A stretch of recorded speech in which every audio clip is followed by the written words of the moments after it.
It's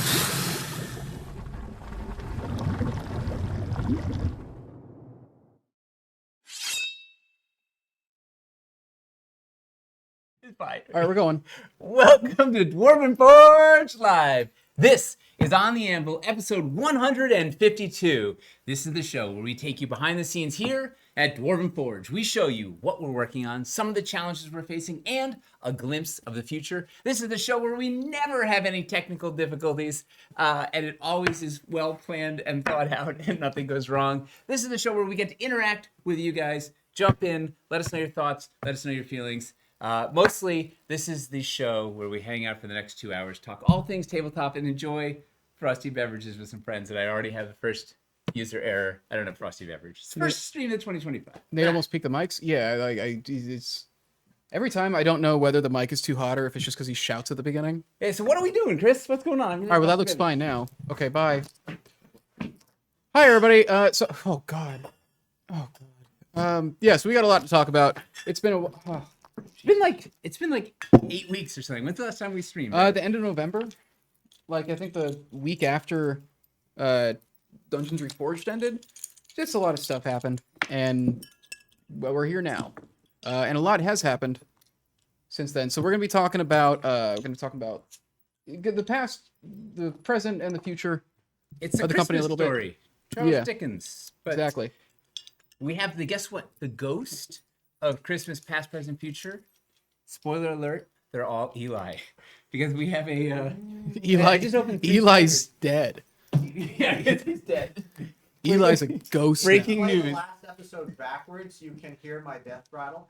Yeah. Who was that? Oh, okay. Yeah, you can just do that. I- He's standing immediately behind. like a ghost. Yeah, he's directly behind a dado. All right. All right. Well, Eli, we've got Eli in the studio here. He's going to pop him on in 5 minutes after we get through some news. Is there anything else we got going on? Here. We have stuff to talk about and show you from essentially every project on Earth. So we're going to be moving through a lot today. But jump Hopefully. jump into the comments. Let us know what your thoughts are. We love interacting with you. This is why we're doing the show. We want to hear your thoughts, your ideas, your complaints. We want to hear it all, especially your jokes about Spelljammer. Just be nice. All right. Are we going to give anybody anything for sitting through 2 hours of us just talking about absolute nonsense? One person's going to get a chance to win one person will get a $50 Dwarven Forge gift card. Everybody will get a chance. One person might get a chance. One person might get a chance to win it. Yeah. So we'll be doing that roughly an hour in. And Hey, man, we're back in the saddle. This is fun. it's been a while. Yeah. It's been like 1,000 years. Yeah. All right, so let's should we get into Yes. it's the news. The news. What's in the news, Chris? A couple things. There's a couple like Eli's watching this. sort of maintenance things just on our website and the like. We recently posted an actual timeline, an actual little kind of roadmap. That's the word we're looking for it. Roadmap, not timeline. This is the first in Dwarven Forge history Yeah. And nothing on it is going to change. ever. Yeah, so it's we'll adjust it as things happen and the like, but essentially, since we get so many questions about, are you going to go to this convention? Are you going to, when is this project happening? The roadmap page essentially has every convention, every project that we are committed to, essentially, so that you can kind of just see what's coming up. Yeah. Well, we're Yeah. on. Where So- we're gonna be. That's there. We got that up shortly after Dungeons Reforged, and I'm pretty sure we just hadn't streamed since it went live. But that's there. Call it a forecast, not a roadmap. Yeah. Too late. An intention. We're here. It's an intention board. It's an intention. Outside of that, we've got a little bit of an update on the affiliate store program we're doing as well. Bad Wolf Studios, or Bad Wolf Adventure Studios, which is a game store that's doing like really cool setups in Coon Rapids, Minnesota.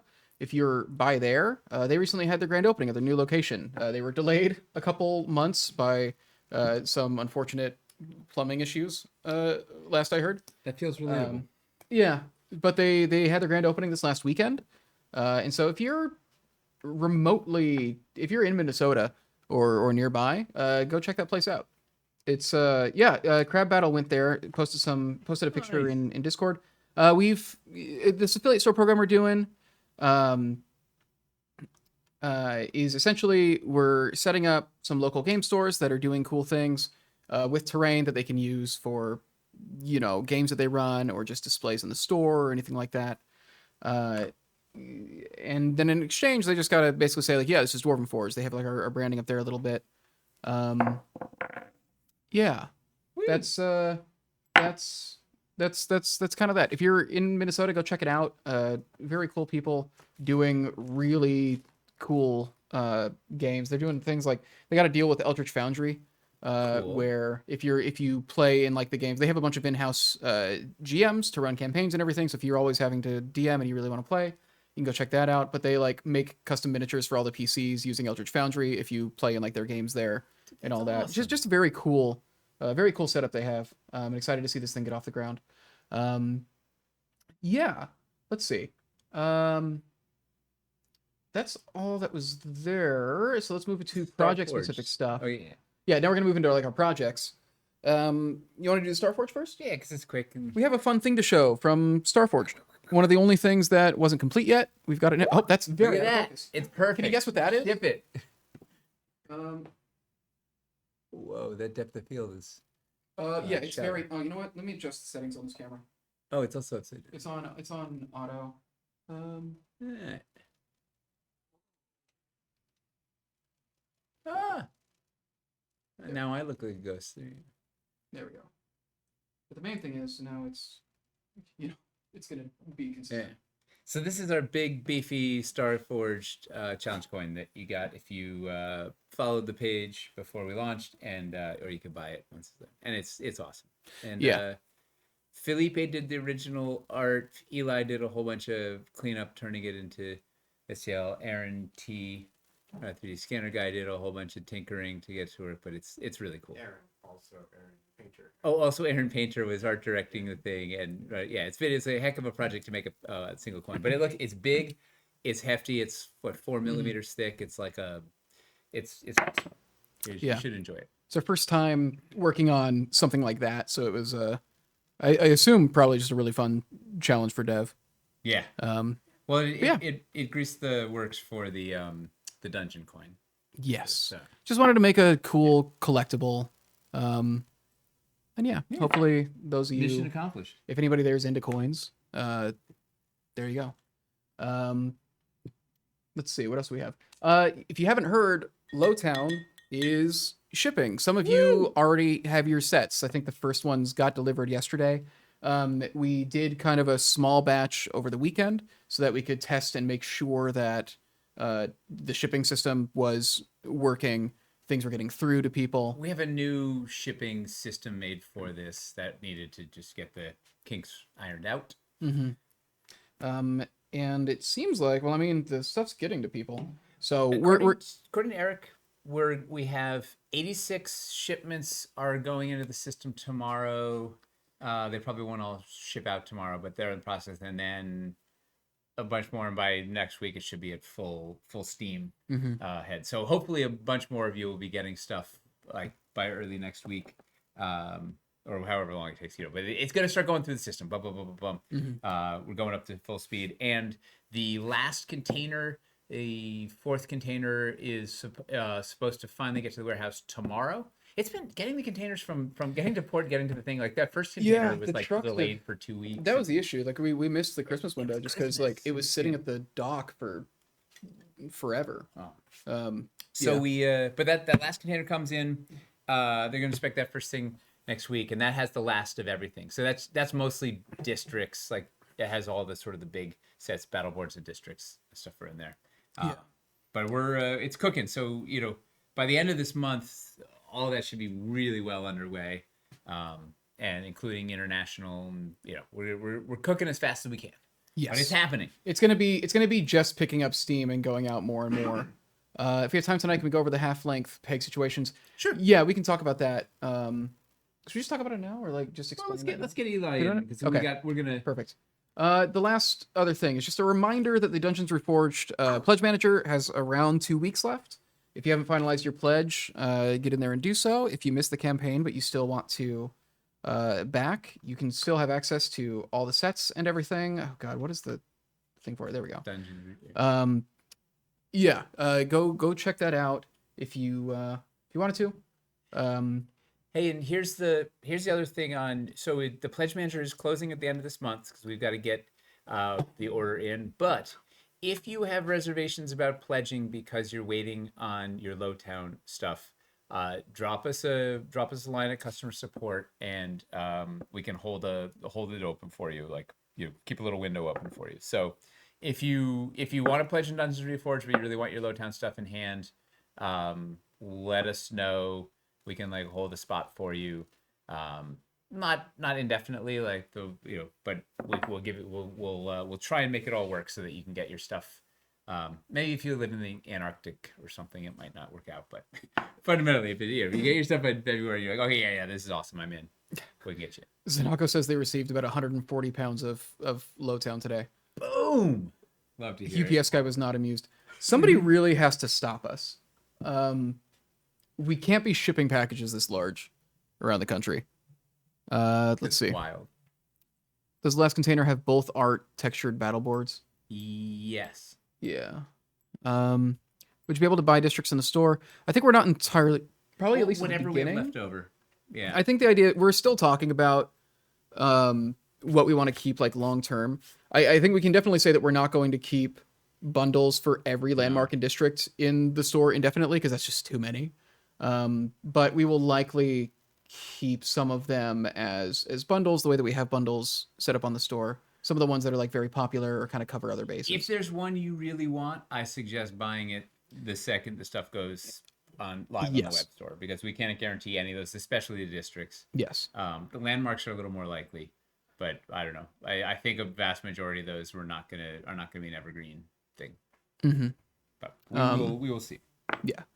And that won't go up in the store until everybody has their stuff. Yeah, like we're looking at like March for that. Yeah. Something. Yeah. Let's see. There was one other question. Are we gonna get curved passageway sets? Not Doing a build and anytime realize we soon. don't have them in. Yeah, that's not currently in the plan. We'd have to be going back to. I don't know if you mean. I assume you mean dungeons. We don't have any curve passages for anything planned. All right, let's get our. Let's bring in a ghost. I summon a ghost too. It's the ghost of Eli. Where'd I come from? Hey, so it's Eli, head of sculpting department, the master of all trades, jack of none. Okay. A creative tour de force. Woo! Welcome, everybody. Eli. What the heck are you doing? You're supposed to be in northern Vermont on the edge of the Canadian border. Right. What are you doing? Where it's even colder than here. I'm here for an intensive development session for a forthcoming We've project. said For what the the name is. Perilous Frontiers. Woo! So we're trying to figure out a whole bunch of stuff and bounce a bunch of ideas around, have everyone in one place at one time as much as we can and build stuff, look at stuff, think about geometry, think about design, think about shapes, think about Color. composition, colors, come up with wacky ideas and shoot them down or jump all over them with excitement. Or make them even wackier. Make them even wackier. Any number of things. It's been a fun. It sort of harkens back to the olden days. Even before like we had anybody full time, everybody was kind of mercenaries. We'd do these sculpting sprints where we'd bring everybody in one place and sculpt like crazy. This is even better because we're before just sculpting like crazy, we're actually figuring stuff out like crazy. Yeah, We don't get halfway through a thing and go, oh no, that doesn't work. Yeah. So it's exciting. It's been a fruitful week. Yeah. One useful thing I'll do right away. I saw a couple of questions on the feed as I was standing off on the side. Does this fit in the blast door? It does. That was part of the design process, the getting the size just right for that. So Do you want me to whoever was grab asking those about and Yes. demo it? Yeah. Okay, I'll go do that. Be while you guys amazed. talk. So I thought we were talking about how to approach the show, and it seemed like past, present, and future was kind of a fun thing because you were at the nexus of all of these, and they kind of some of them dovetail nicely together. So we're gonna start with our past, which is a bunch of your present. We're gonna look at some Lowtown stuff, and talk a little bit about some of the design journey and I don't know whatever. We'll see. We don't exactly know where it's gonna go. And then we're gonna look at the present and the future. And so our present is your future, and our future is like your super future squared or whatever. Yeah. What's like a super future? Woo! Hey. Future perfect. Future too perfect. Yeah. We're gonna sort that out. So the interesting. Oh, let's put it this way. That's the Star Forge. So you can do that if you want to go into super space, and that looks cool. Yeah. That looks like a vault, like a space vault. It does make a nice vault door. Yeah. And That's cool. Yeah. Boom. All right, so let's look at some Lowtown, the past here. So we pulled out some pieces. Oh, who framed this camera? That was me. We pulled out some pieces that Eli had worked on, would talk about, and whatever.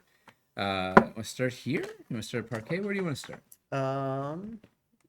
Wall. We should maybe do ivy near the end. Okay, sure. Or I don't know. Whatever. Yeah, let's maybe start with parquet floors because floors are one of the first things we did. I think. Start on the floor. And it was the first thing we produced to kind of one of the things we were very anxious about, as you may all recall, was the whole biscuit system. Oh yeah. And although we were pretty sure it would work well, to be absolutely sure it would work well, we actually tooled and produced pieces before the project started, which is the first time we've ever done that, so that we could try out the biscuits in dwarvenite. And I think it was actually the 2x4 standard floor, not the parquet floor. Yeah. But in any case, that was, so floors were one of the very first things I worked on. And one of the interesting things that came up was the whole business of the cutouts and wanting to be able to have a floor that would function both ways. And it was kind of interesting exploring, by both ways I mean have a hole in it or not have a hole. Well, because who here backed Kickstarter 3 city builder system, right? Chances are you have a lot of floors with holes in them, and you probably want, a lot of times you want floors that don't have holes in them. Right? There was a kind of a perfect split between trapdoor floors with stairwells, and solid floors. Yeah. And they were all big 4x4s. Yeah. So rather than have that concern again, we thought, well, why if every floor does all the things? Right? Why not have the super floor, the Swiss Army floor? Yeah. And so what that came down to was a lot of very careful communication with the factory about exactly what the size would need to be for an insert, so that it would fit in, it would stay there, but it wouldn't be too tight, but it wouldn't fall out.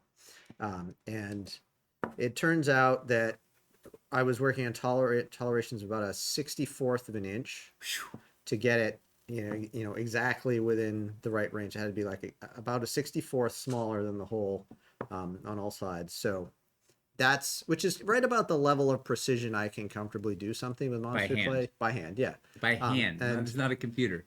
Yeah. Your hands are computers. Yeah. So, I mean, funnily enough, like doing actual full-size carpentry, that's about the tolerance that I would work with on finished carpentry. You can see anything more than that if you've got a gap.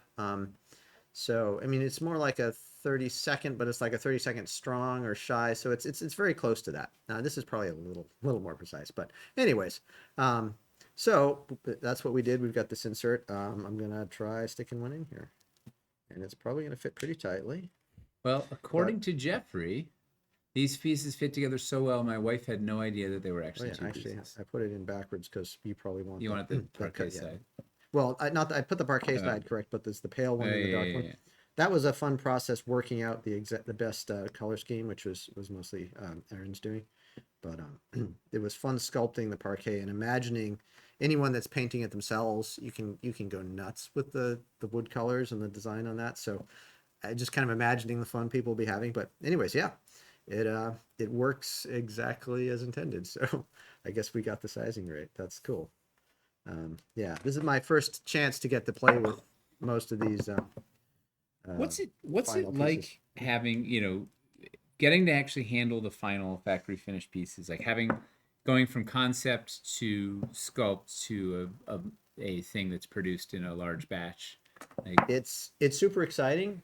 But then there's also this, because for me, I always get mine unpainted, so it's like yes, and then I'm like, oh no, here I go again. And thinking about, all right, how exactly am I going to tackle painting these? What am I going to go super nuts with the parquet, or yes, am I gonna? you Yes, are. I probably am. Did you even finish Wildlands yet? Because you've been going No, super I have nuts not. on that. I spent a year and a half painting the swamps when I have a young daughter who is now almost 2. When she was born, I took some time off from work and I would spend hours just with the little girl on my arm painting swamps.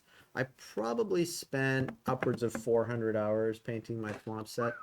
I still mean to, I know someone's going to be like, put it on Discord what you did, and I'm gonna sooner or later. But I've got, it's like an 18-page document where I was keeping track of all the different color schemes for all the different plants and things. Wow. So that 18 pages just for the swamp. Swamps and forests. Okay, but, okay. You know, Yeah, let's not get there's some crazy. overlap, Okay. but yeah. And So, you custom sculpted extra bits. oh right? yeah. You First customized. I customized them all because I wanted everyone to be different, and particularly like the little end caps for the swamps and things. I knew that I'd be using those in close proximity to each other, so I added creatures and I moved stuff around, and I did. So it was green stuffing for a couple of weeks first, at least, and then painting. So yeah, but I haven't finished my forests. I've done most of my escarpments, which I also modded heavily. I've done some of the forest floors and some of the trees. I did the rowan trees, which was really fun. I haven't actually even quite finished the quilverins. I've got to do the foliage. I've done all the plants and things and tinkered with those a bit. Six of Clubs Yeah. wants to let you know that they haven't finished theirs either. Thank Their you. Wildlands. I'm glad So someone else. yeah. Yeah. But other than that, everybody else in the world has finished their Wildlands, right? I'm sure nobody else here has unfinished. Yeah. No, Yeah. that's not what people in our hobby Yeah. do. They finish things always. Everything. Yeah. So, anyways, that was a bit of a tangent, but what the heck? Okay, so yeah, here's another fun piece. The big diagonal. This was a neat one just because we got to add a little bit of personality on the inside. These built-in cabinets, and shelves. I have some things a bit like that in my house, actually. Do you have any regrets? Like, there's the triumph of getting the stuff in person, in hand, and finalized. Do you have anything that you wish was better now that you have it? Is there any? I mean, there's a subtle thing that Well, you don't actually have it. But to be clarified, Right, yes. yes. Now that you've No, I don't handled have mine yet, the yeah. little bit that we have in the studio. Here. Yeah, I mean, one thing I noticed because of the new process of scanning, which makes a lot of things more. I mean, I'm sure the exact dimensions of this are more perfect than any of our previous ones. But one thing that I put a lot of time into whenever I'm doing hand-hewn wood is very subtle variations in the depths of the boards. So Like one board to the how next. subtle are we talking? Like 4 millimeters? Yeah, we're talking again the 64th of an inch, or a 32nd inch. Very, very 64th of an inch. So Yeah. that's like a quarter of a millimeter or something. It's something. right? Yeah, I don't know exactly, but yeah, because if there's Or a third of 20, a it's millimeter. 25 millimeters in an inch, about so. Yeah, about Yeah, a third of a millimeter. Third of a millimeter. So So you're complaining about the lack of a third of a millimeter of depth. yeah, That's it for me. that's That kind of Stormforge. That's it. verisimilitude of having Yeah. that sense of hand hewness. So the floors are nice and flat. Maybe they've just been walked on a lot, so they're worn smoother. But as they originally were, there was a little more depth and variation in between the boards. So spend a that's lot the of main time- thing I've noticed, I You guess. spend a lot of time trying to make it imperfect. Yes, exactly. Right? Yeah, Yeah. exactly. So it feels, because I can do stuff very precisely, but that's not always the goal, particularly if it's medieval construction. Even though there were plenty of master carpenters back then, if this is a rustic inn, this wasn't the king's carpenter. This was, the farmer down the road who was obligated to make 2 boards every month for the town as part of his taxes. Hand-hewn There was a lot of, boards, yeah, like- taxes and obligations were often in that form. The guy couldn't pay gold. He could provide boards because he had an oak tree behind his house, or he could provide a sack of flour or whatever. So these are handmade by locals, many of them. So yeah, that's a thing. And these little rosettes, I had more detail on them, and some of it is just the casting process. You can only get so perfect. The dwarvenite can only hold so much. It can only hold so much detail. I don't want to disappoint anyone. These look great. I mean, I'm very excited. If by any this, of you, when you get your Lowtown, Take a look at the wood. Let us know if you feel the missing 1/64 of an inch depth of imperfection on the Yeah, board. like some of it This came through here. feels- It doesn't always appear. It depends on how the scanner was able to get it, and even as good as that technology is, and as good as our scanner guy is, there are some limitations to it. And the nice side is that if this needs to fit perfectly, it will, because a Yeah. lot of older things Do not due to quirks of production. His- The historically freestanding with cities in or, particular, this Yeah. store here. I mean, here's the thing, Yeah. the fit and finish of everything is so much Yeah. better than anything we've done previously. yeah. You want to? This was that you hadn't tried the. You want to put some windows in? Oh yeah. That's the thing I really have yet fun. to do. Yeah. Actually, is add some window bits into these. Some colors Yeah. for you. Green. Elven green. Yeah, that looks No, great. these are all What do you good. think? What do you think, folks? Put it on the. Or put it Here's your here- sweet spot. put it here. Okay, right there it is. Yeah. Yeah. You're gonna move in reverse, It's yeah. really somehow counterintuitive to get it in. Mhm. Where are the green ones? I put them all. Here's the rough hide one. Oh yeah, the actual glass. This is a rich man's window. Yeah. Oops, oh, here, Chris is moving it as I move it the other way. Green one, yeah. Yeah, this is satisfying. I mean, this is very simple, and it will look great. Kind of the line up here. Isn't it fun to just slot in little window panes? Yeah. Like. Oh, and here's some broken ones, I guess. Yeah. Yeah, it tickles. It tickles the little dollhouser in me. This is Like good. it just Yeah, wants so- to. Yeah. I'm gonna get. What was I just gonna get? Hang on. Oh, half pegs. That was somebody asked about. Show off Oh, half pegs, yeah. Yeah. One thing Keep, I'll just keep mention pushing while on I'm this here. This is in this pile here because it looks great on this, but this is Toby's work. This is not me. This awesome wizard hat roof with the little vignette on the interior where you can see somebody's got barrels and stuff stored in their attic, and it biscuits together very nicely and sits on there, and it's got these fun little removable decorative elements that can also be replaced with other pole accessories if you so choose. So you can stick your, if you're Vlad the Impaler, you can put your heads on a pike around your rooftop or whatever you know. But that's what comes with it, anyways. They're quite small, which is nice because it's one of the smallest things we've ever done actually as a detail thing. But it's the right. It feels like just the right scale for this, so that's cool. How flimsy are the window inserts? Are they fragile? No, they're flexible. I mean, you could fold them and mess them up that way, but you're not gonna. You can drop them and you can twist them and Yeah. they're, You Yeah, could sure. probably, if you're trying to break them, you could probably very easily break oh, yeah, them. you could wreck them if you try, but if you don't yes, try, yeah. your main danger is going to be dropping it and have it go into the fridge or something. They're like Yeah. thick acetate. I feel like they're yeah. Good mouthfeel. We actually put a bittering 64th of agent an on. inch thick is that? Can you give us a? I mean, that's a bit under. Well, it's about a 64. It's a bit under, I would say. Yeah, but not too much under. So yeah, that's our margin of error. Yeah. 64th of an inch. Well, these actually have some half pegs here. Oh yeah. So, people were asking about the half pig situation. So I got the first box of the stuff that came in. I popped it open. I was really excited. I wanted to put a hoist on the wall, and so I immediately proceeded to jam a half peg into a full-sized pole accessory hole, bury it in. It leaves maybe a 64th of an inch.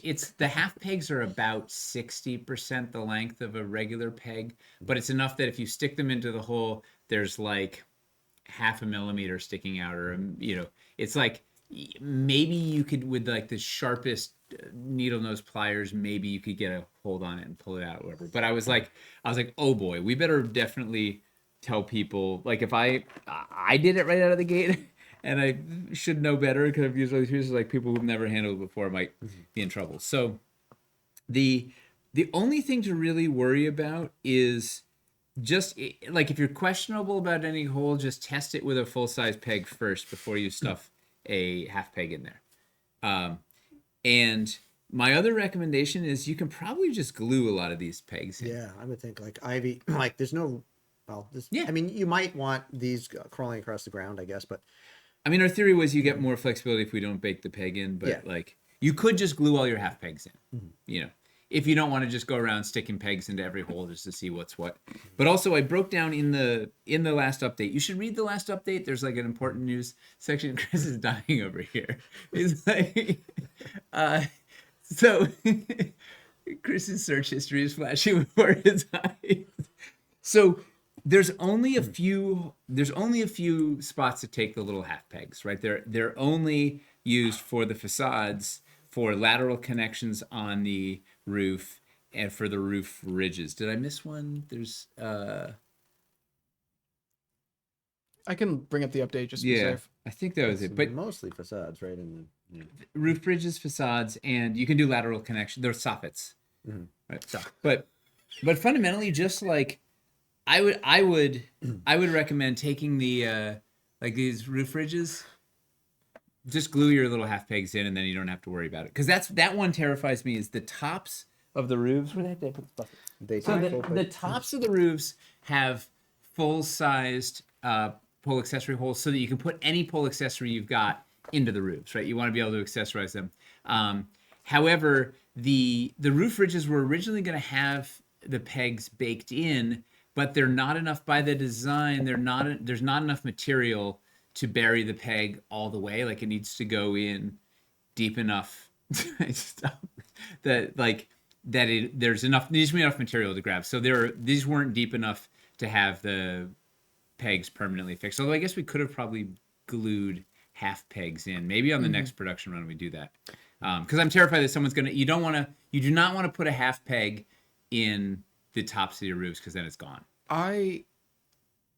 I could see why we didn't make the pegs integral on the roof ridges though, because that way you can have them lay flat on other things. You could put them. And that's you still could nice. Yeah, Be you could- decorative on things. There was a cool garden border thing or that we did at something. one point where we used the corner roof ridge to on like the- look like a in seat. the market square. Yeah. So you get more letting it be something you can take in and out. It's just dicey because it's a full size hole. Like I just don't want that one. That one I'm a little worried about. Slash, like the back of the hoist or whatever. Like so, just be cognizant that really the only places you're putting them is on the roof ridges, on the facades, like the back of that ivy, and then the soffits. Actually, this doesn't. For the sides of the for dressing up on the sides of the roofs, like these. Right, and you don't even need to use them for lateral connections to roofs because we have the biscuit holes there. So really, it's just for soffits, roof ridges, and facades. And otherwise, don't go near those half pegs; they'll kill you. Yeah, I think you got it all covered. I just have facades, ridges, roofs, and soffits here, so I think we're covered. Yeah. Which the soffits are just like an extension of the roofs.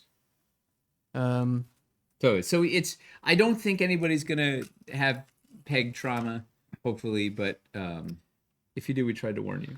I went to Kickstarter and I typed in Lowtown just to search for the campaign so I could look at the update. But the top result, instead of Lowtown, there's two results before us. One of them is Cowtown, the game to play till the cows come home, which is I love that fantastic. That's game, from yeah. 2012. But the top result is a project that is currently live that's just called Help Us Put Cheese on Wheels. What? That came up when you searched for Lowtown? That came out when I searched for Lowtown. Huh. I don't know why. I think they need our help though to get cheese on wheels. Yeah, they need $15,000 to put cheese on wheels. What kind of wheels are these? I don't know. What kind of cheese? Yeah. Zanako tagged us and said, yeah, to catch more fine detail in the wood, these look to have better refinement on camera. I don't understand what that is a response to. Does that We were talking about depth. the depth on the I thing? assume Yeah. it's something about that. Yeah. Okay. Um, Just wanted to see if you got Yeah. what. Did you see the one that one, the cheese on wheels one? Did you all go and look for it as well? Look for cheese on wheels. you just doubled your Phenomenal. campaign take. Let's see. What if we just what if we just tell everybody to go back that project and say that Dwarven Forge sent you? Yeah. Get that cheese on wheels. Let's look at. Oh, you wanted to look at this guy? You hadn't gotten to play with this Sure. yet. Yeah, I haven't got to play with that. Yeah. So this was the Down the secret door wall, which or sorry. here. I'll go follow. Here we go. Yeah. So this is also just kind of an alternate opening or a partially built wall or whatever you want it to be. But we've got this piece which doubles as a bit of a boardwalk or This is one of my favorite pieces from the whole. yeah, a very low table. You know, but you can do all kinds of stuff with it. Yeah, it's a useful. Remember, You can go on remember top of Chris's carts. pitch for the plank, the humble plank? Oh man, yeah, Yeah. yeah. Yeah. Stand up. So how That does it was fit in That was here? awesome. end of 2020, beginning of 2021. Wow. I just pulled my. we were really well. we were in the basement, I think, right? Wasn't it? No, we were in this building already. It was post Wildlands. Was it post? It was wasn't post still Wildlands. We had the COVID? Lowtown. We had the city summit. It was post Wildlands. I was at home. We were doing it all on Zoom. Yeah. I had my camera off and I turned it on and I'd put like a Did you put a suit on or something? Like yeah, and I had like a comedy seller like backdrop and a behind mic. me. You had a handheld mic. I had a handheld mic and it was just like we got 5 minutes to like everybody got like 5 minutes to pitch what they wanted to see basically. And my whole thing was just like a plank. And you know what? This is one of my favorite. The old plank is one of my Yeah. favorite pieces. Yeah, and then the optional, if you want a broken wall, because your barbarian just chucked some rude person through it, or even some perfectly polite person through it. How satisfying are those? Like, I as am designed. loving this. Yeah, yeah. These Hey. were yeah. hey Jeffrey, how's your Lowtown stuff treating you so far? You're the only one here that's gotten it so far, right? See, we did make runes for Lowtown. Make what?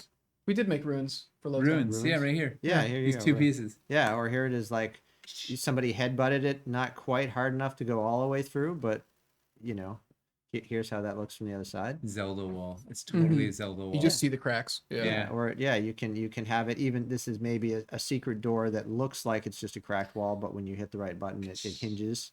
Another thing I hadn't realized you'd be able to do it. That's kind of fun. There's a lot of little Or configurations yeah, you maybe can use with it. maybe you've got a sniper, you know, a were rat in here that's like shooting at people in the alley or whatever.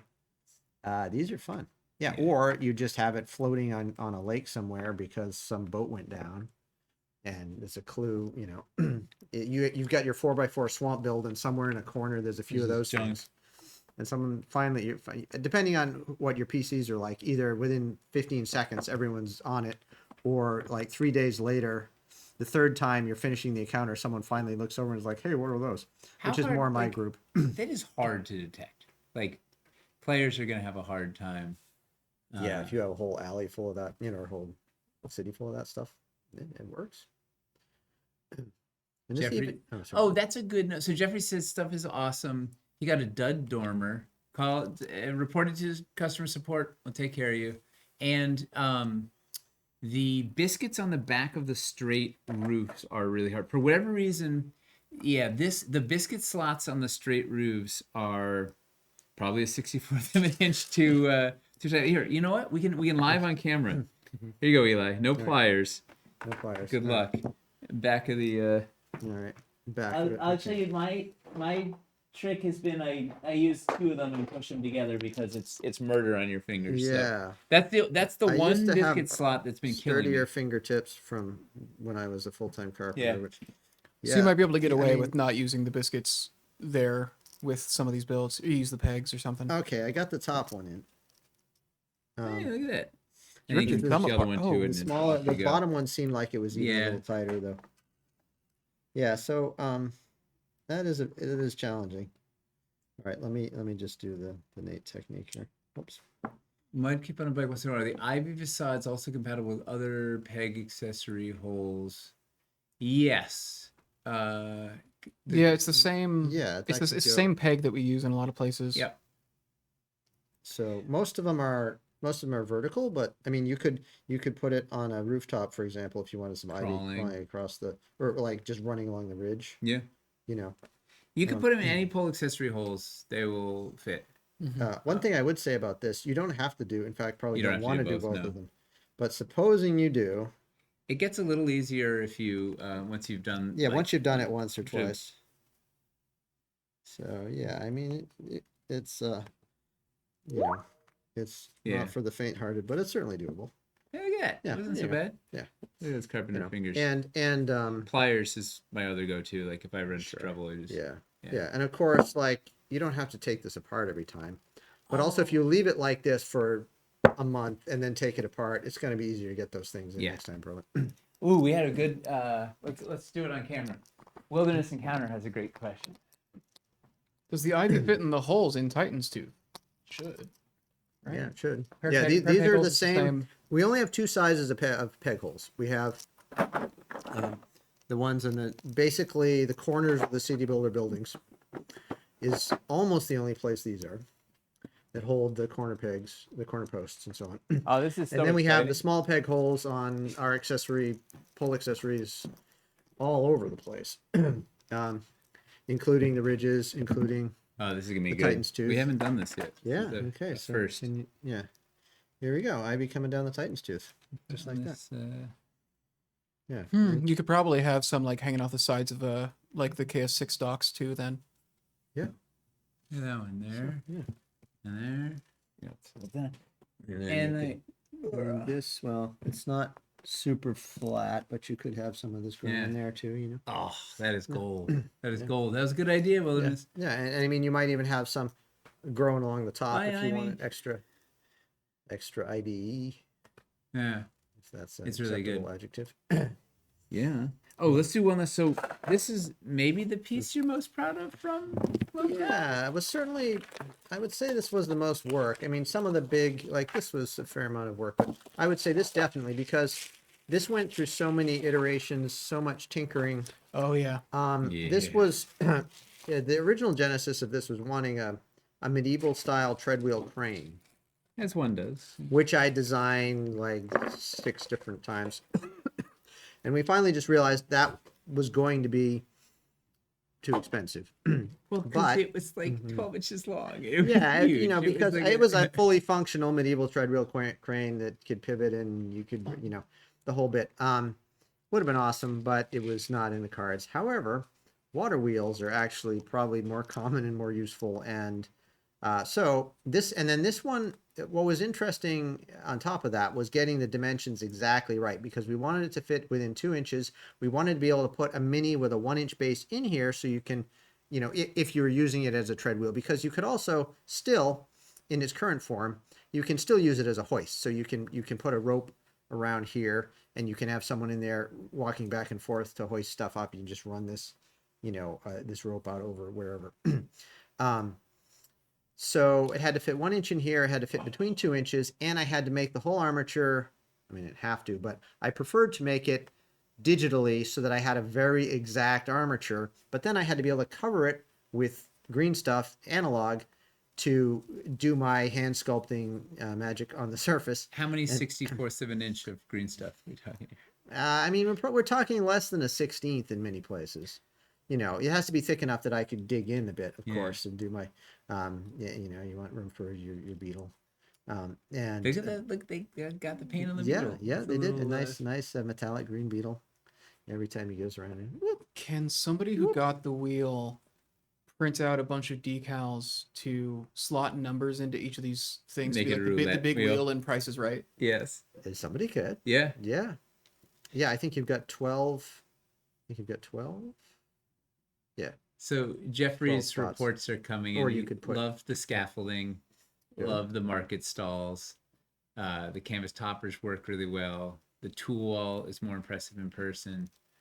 I feel like in general, all of Michelle's stuff is always better in person. Like the little tiny details are hard to appreciate on camera, and then you see it and you're like, whoa. Yeah.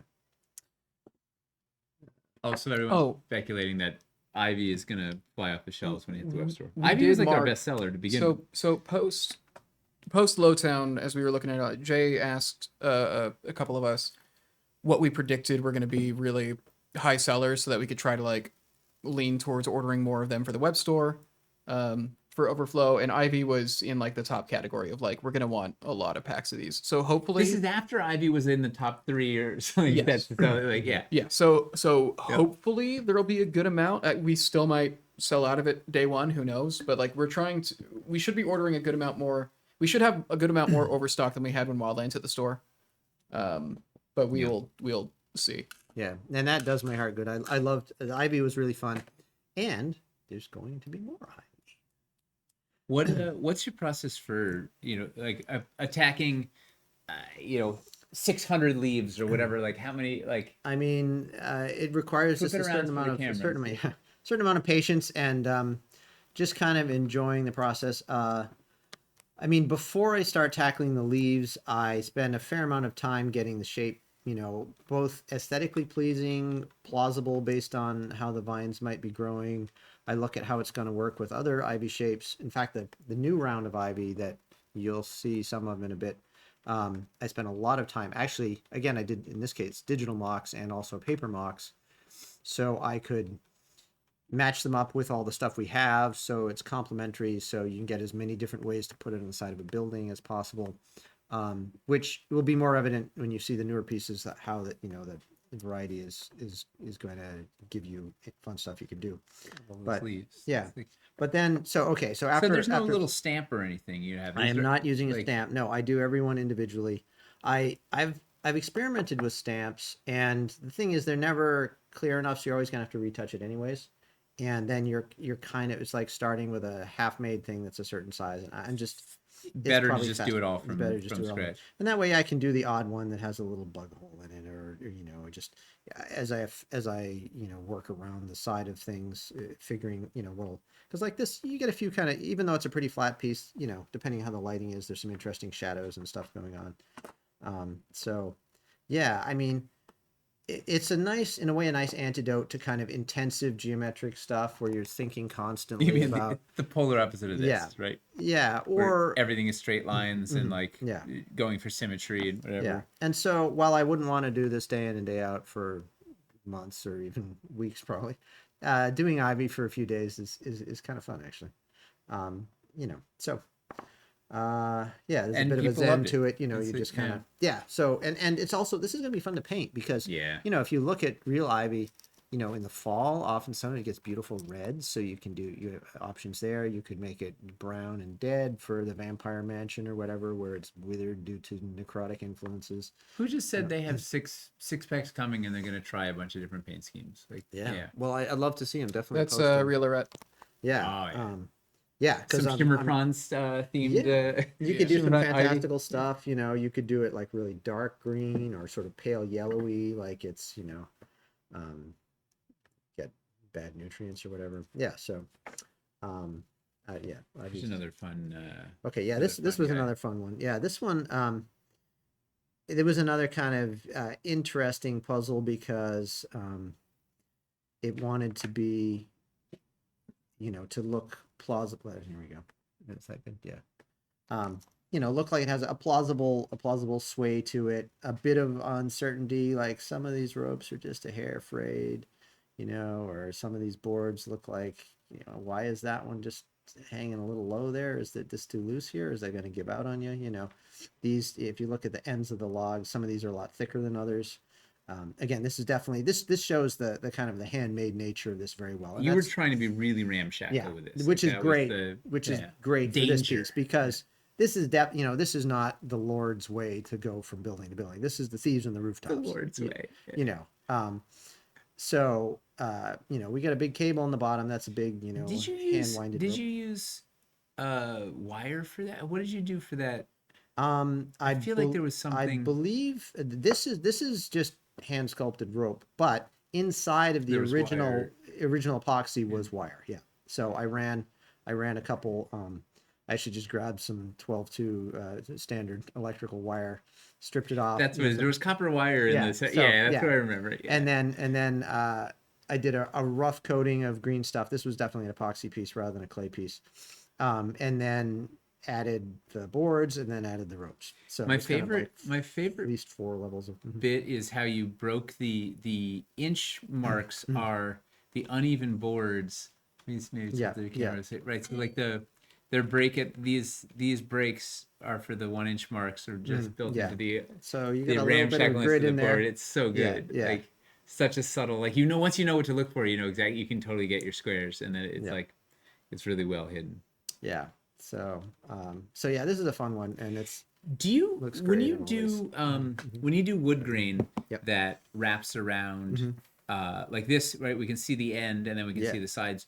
Do you start with the center and then do the sides? Do you do the sides to center? Is there a relationship between the center and the sides, or how like? There certainly is. I do a little bit of both. It's tricky because getting enough circles here so you can still see them and so you don't go insane doing circles is tricky, so these don't get too wide. So I kind of work back and forth a bit to make sure it looks good and I'm getting what I need. I also think about how the grains are going. Like this one wraps, around here a bit. Yeah. So there was probably a branch off of this side of this tree, so that's why you're getting this kind of island effect almost. A good way to think about wood grain is it's almost like a topographical map. Mm. The way the contours on a contoured topo map work are kind of similar to wood grain. So if anyone wants to sculpt wood grain and think about what actually works naturally, that's a good way to think of it. Can you stand it up on edge, like the other on the other side, like just like a wall, like someone? Can it be like a barricade? Yeah, this can totally Look at be a wall. Oh, that's awesome. So yeah, and You a could mini totally make can a like little fence shoot over barricade that with a thing. Yeah. crossbow. So you Yeah. know, I don't know if we have a mini handy, but No, you that can. would My be mini too would be easy. about this tall. So so yeah, that's a perfect makeshift barricade. And of course, you can biscuit them together, so you could have a whole long line, or you could stand one at whatever angle you want to make an enclosure. This would make a good a pen too for like if you have a bunch Animal of horses pen, or something. yeah. Yeah. If you have a scenario where like the werewolves are after the cows out, I don't know. The classic werewolves eating your cows scenario. Yeah. Jeffrey's reports continue to come in. This is the best. It's like the freestanding walls work really well. He was worried they were going to stand up, but they work really well if you're on a battleboard or train tray. Yeah, that was another one. Yeah. They're a really fun kind of self-contained system that Yeah. I think a lot of people kind of overlooked during the campaign, but they're going to be very useful to have. Yeah. Anyone that already has a lot of the old city builder stuff and wants to do more intricate interiors, or they work in castles, for doing castle interiors, which, weren't always actually stone in the inner parts, they did use some A lot of wood here wood, and there. right? Yeah. So, yeah. So Did we look at this? we didn't look at the elven the elf, things. Yeah. We don't actually have a, oh wait, I don't well, have we the could, other we could ones. put one on, Wait. we could put this on here. Yeah. Yeah. Go So ahead. here's, this is elven the floor. Because you're a bit of an elf connoisseur. Yeah. He some eats have elves? compared Yeah. me to- only as delicacy. yeah. I mean, I think I'm actually more of a tabaxi than an elf, although I don't say I look like an elf, but I look more like an elf than a tabaxi. I'll say that much. But probably my number two kind of spirit relationship with a species and deity would be elf. Your spirit relationship with a made-up fantasy race. Yeah, Is it? Okay. As it was. yeah. So yeah, or of course you can do this way if you're in a descending leaves kind of mood. Yeah, so yeah, these are fun. I think it's going to be great to see some elven villages with rickety rope walkways and yet fancy ridges. Those elves. Yeah. Stairs. This is another fun. This was another one that was very careful tinkering with a digital armature that then got covered with epoxy by hand. Yeah, so Toby was a tough, did the originals, and we went back and forth a lot about exactly what sizes I wanted so I could fit the stuff on there and make it all work. And of course, you wouldn't be able to And we wanted minis stand to your slide minis in under there the and captain's stair. interconnect them one layer to the next. So yeah, this is a great piece. The stairs were actually harder than it maybe looks. Yeah. Mm-hmm. I'm just seeing all these and just remembering what it felt like to use the resin. Yeah. The stairs were one of the things that, like the resin prototypes, it was very Oh, Yeah, they're difficult super to work fragile. with. Yeah. but just like when we got the downtown dockside in a couple, or like last month, I guess. The first thing I did was I just took all three of the stairs and I just like put them together to make one long thing, and it's holding together perfectly. Yeah. It's like, thank God. Yeah. Like like just getting it in the actual material this stuff is designed for. So much of it works It's like way better magic. than the You prototypes just- did. yeah.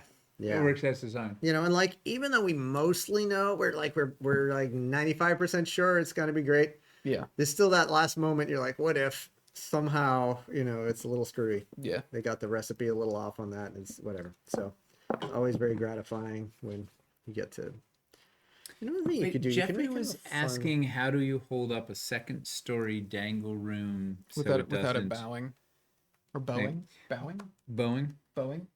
Boeing 747. Mm-hmm. What I did Without with it the prototype exploding in the air. was I would build it on a square, right on a regular square room, so that the square is projecting out like this is the floor, right? So that was so like the other, the floor below was projecting out like such, and then also I would often put the corbel, the corner. What was the corner corbel? Oh, The thing that you one put the goes hoist the on. saw holes. Yeah. It was a facade piece that went on the corner post. You could put that on this too, and that would sit really nicely under here. That helps hold it up. Yeah, I mean, you shouldn't need to do that with this version, but Well, if you let it sit you forever, could, it gets if a you little let it soft sit forever, and like it probably would, it'll droop So- down. So that would be. That was my reco. Let's we need a giveaway word, We've already and we got should look at the present. What's that? we've already got some good Oh, we got a good giveaway word. Let's do Yeah. it. peg trauma. Peg trauma. Is If you that guys want a one word or chance to two? win a $50 Dwarven Forge gift card, type Hyphen? peg trauma, all one word. There's a U in trauma, yak. Careful with that. Peg trauma. If you want a chance to win a $50 Dwarven Forge gift card, Putting the U in trauma. putting the U in trauma. We're putting you And in if trauma. you give us a description of your own peg trauma, you get an extra chance to win. Yeah. Oh, there they go. 132 characters or less. Man. Peg trauma. Yep. Yeah, avoid peg trauma at all costs. Yeah, half pegs. Half pegging can It really is. lead to It trauma. really is very rarely that you should have to worry about the half peg situation. It's really not going to be a thing, I don't think, unless you just go willy nilly and just start shoving them in random Yeah. holes. Could you? There's- there- But also there- just glue a hang bunch an of ivy? it. Can you Yeah. just kind of hang an ivy off of this and make kind of like Like a a trellis kind of thing? Yeah, yeah. That's a thought. This is thought. Yeah. Okay. All right. so Any present. any final low town questions for Eli? Before we start talking about the present. This is the one to This is win. the past. Just really good for the trauma we had along the way. All right, let's put these guys. Man, I can't wait till everybody has their low town. It's coming. Just in case we It's gonna be Come see very soon. We're ramping up to full speed now. Getting these things out the door. I'm glad that the first couple people to get it have been speaking positively. Yeah, it would have been it would have really. It'd be very rough if you're dealing with like the first 5 people to get it. Just What do you mean So- the wood's brown? yeah. So, all right. So that was the Ghost of Christmas Past. So now the because that was a year and a half, 2 years ago, whatever, a long while ago we were designing it. So now we're in the Ghost of Christmas Present. So right now, the project that we're preparing. Oh, we have a new ghost entering. Hello. Ghost.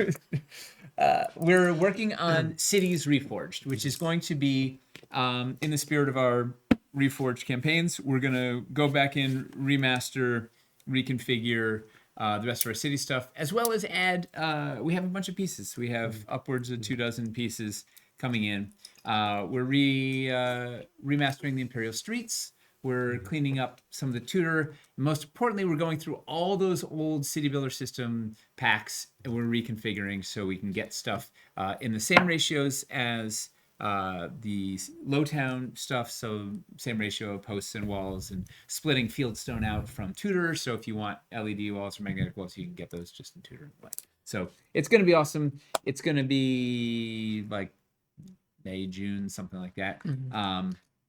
But we have what was that? There is one question that was asked very Ooh. early on. What do we got? That actually is very related to this. Somebody had asked, I can't remember who it was at this point. Somebody had asked if we pushed Hightown back for Cities Reforged. It's not quite it. Basically, what it is we realized we needed more time to just kind of figure out Hightown. And Cities Reforged is kind of letting us do some of the stuff that we wanted to do in Hightown in the meantime. So some things that were going to be in Hightown are going to be part of this project. and the like. But it's not. It wasn't. We didn't delay Hightown so that we can do Cities. No, it was a little placeholder. It was a little like, okay, here's a little more city stuff to tide you over, and it cleans up the rest of the collection. Yeah. And also we realized that we didn't want Lowtown and Hightown and Cities Reforged. There's a lot of too much different city. biomes we want to explore, and there might be a little bit of city fatigue. So one of the things that we're doing in Cities Reforged is some more greenery, right? Because one of the problems with the original City Builder system is, in terms of a palette, it's very homogeneous, right? It's pretty much, it's all kind of gray and beige, Yeah. right? It's just this sort of Tudor, and turns out Ivy super popular, so it's coming back. Yeah. So this is probably the You had it right there. this is the biggest and Yeah, we probably should the have most showed fun. people small We bits should've showed first. other We went bits, right to the but big we guns. don't have those handy, do we? I don't think. No. Yeah. So there is another whole Ivy set. It includes Did you some catch more. that whole Ivy set? Yeah, Like we're not talking Ivy like- expansion. We're not talking like 40 pieces, but we are talking like 4 pieces. So Five, maybe. 4 or 5. I think it ended up being 5. It might be, yeah. Yes, you're right. It is 5. So it's more than doubling the amount of Ivy available. And the pieces are all different than these. So there'll be a magnetic piece that can go on roofs and magnetic walls. There's going to be a small biscuit piece that can fit in biscuit holes wherever you may find them. Whatever you may look at out in the wild. Yeah. Yeah. There's 2 more facade pieces, but they're kind of somewhere between these two. So one kind of comes in from the left and one comes in from the right. And you can offset them and overlap them and interact with all these things in all sorts of ways that I went over ad nauseum with both digital mocks and physical cutouts.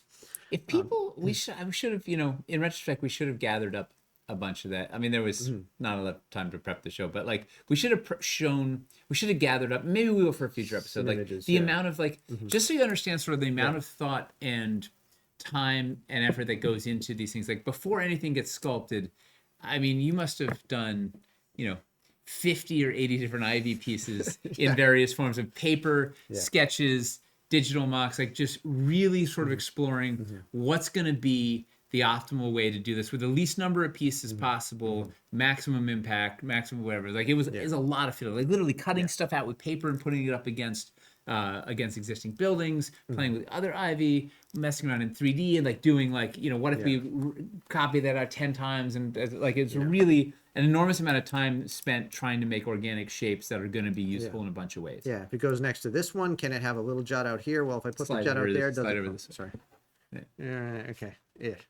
Yeah. And, like, so it say makes- if it fits next to this, can it have a little jut out here? Well, if I put the little jut out there, how does that work with this and with every other piece it might possibly go next to? Is that a problem on the end of a building? All those things. I tried to think about every one that I could possibly think of. I probably missed a few, but there's going to be a lot of options. Let's put it that way. It was pretty exhaustive, and it kind of is like the advanced builder. It make it's even more so than like these initial ones. Like it was a lot of thought in how do we make the best sort of Ivy set possible that complements what you've got and takes it to new heights. Yeah. And it culminated, and this was kind of the showpiece of that set. We're going right to the big guns. I got very excited about this one, and so this was a piece to go around a doorway. It'll work both if you're building on a floor or in line. It'll dangle a little bit over the door if you're down on terrain tray level, which looks cool. It can interact with various things going around the sides of it and dangling down over it, so it can kind of grow up into other things. And it stands on its own, so you can put it in your garden. You can put it, at the entry to some kind of a courtyard.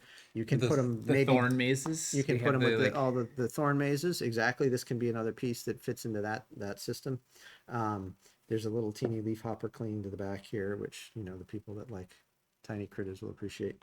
We can't zoom in any further. You're gonna have to take Eli's word for it. Yeah. No, it's but What's- anyways, it's there, and it'll Actually, probably try it. See if there Aaron might not will be enough probably- light. okay. Go. Let's see. Get a little. Hold it lower. lower. There you go. Oh, yeah. Where's the leaf hopper? Is it this right? It's right below my finger here. You can't tell. Yeah, there it Yeah. is. Oh, you can Well, read out. Yeah. Probably, you probably yeah. can definitely make it out. they'll pick some kind of interesting contrasting color for it, probably. Yeah. So, anyways, Well, that's here's a fun fact too. This is green stuff, Mhm. right? This is not painted. This is the Sculpt Master. It Yeah. looks, seeing Yeah. it next to these, Yeah, it looks like it's just like a painted casting or something. But this is the master. It's sculpted in green stuff. And I think you were asking me about leaves. I think I counted at one point. I counted like an area and then multiplied it out. So, gosh, this probably at least has 500 leaves just on this piece.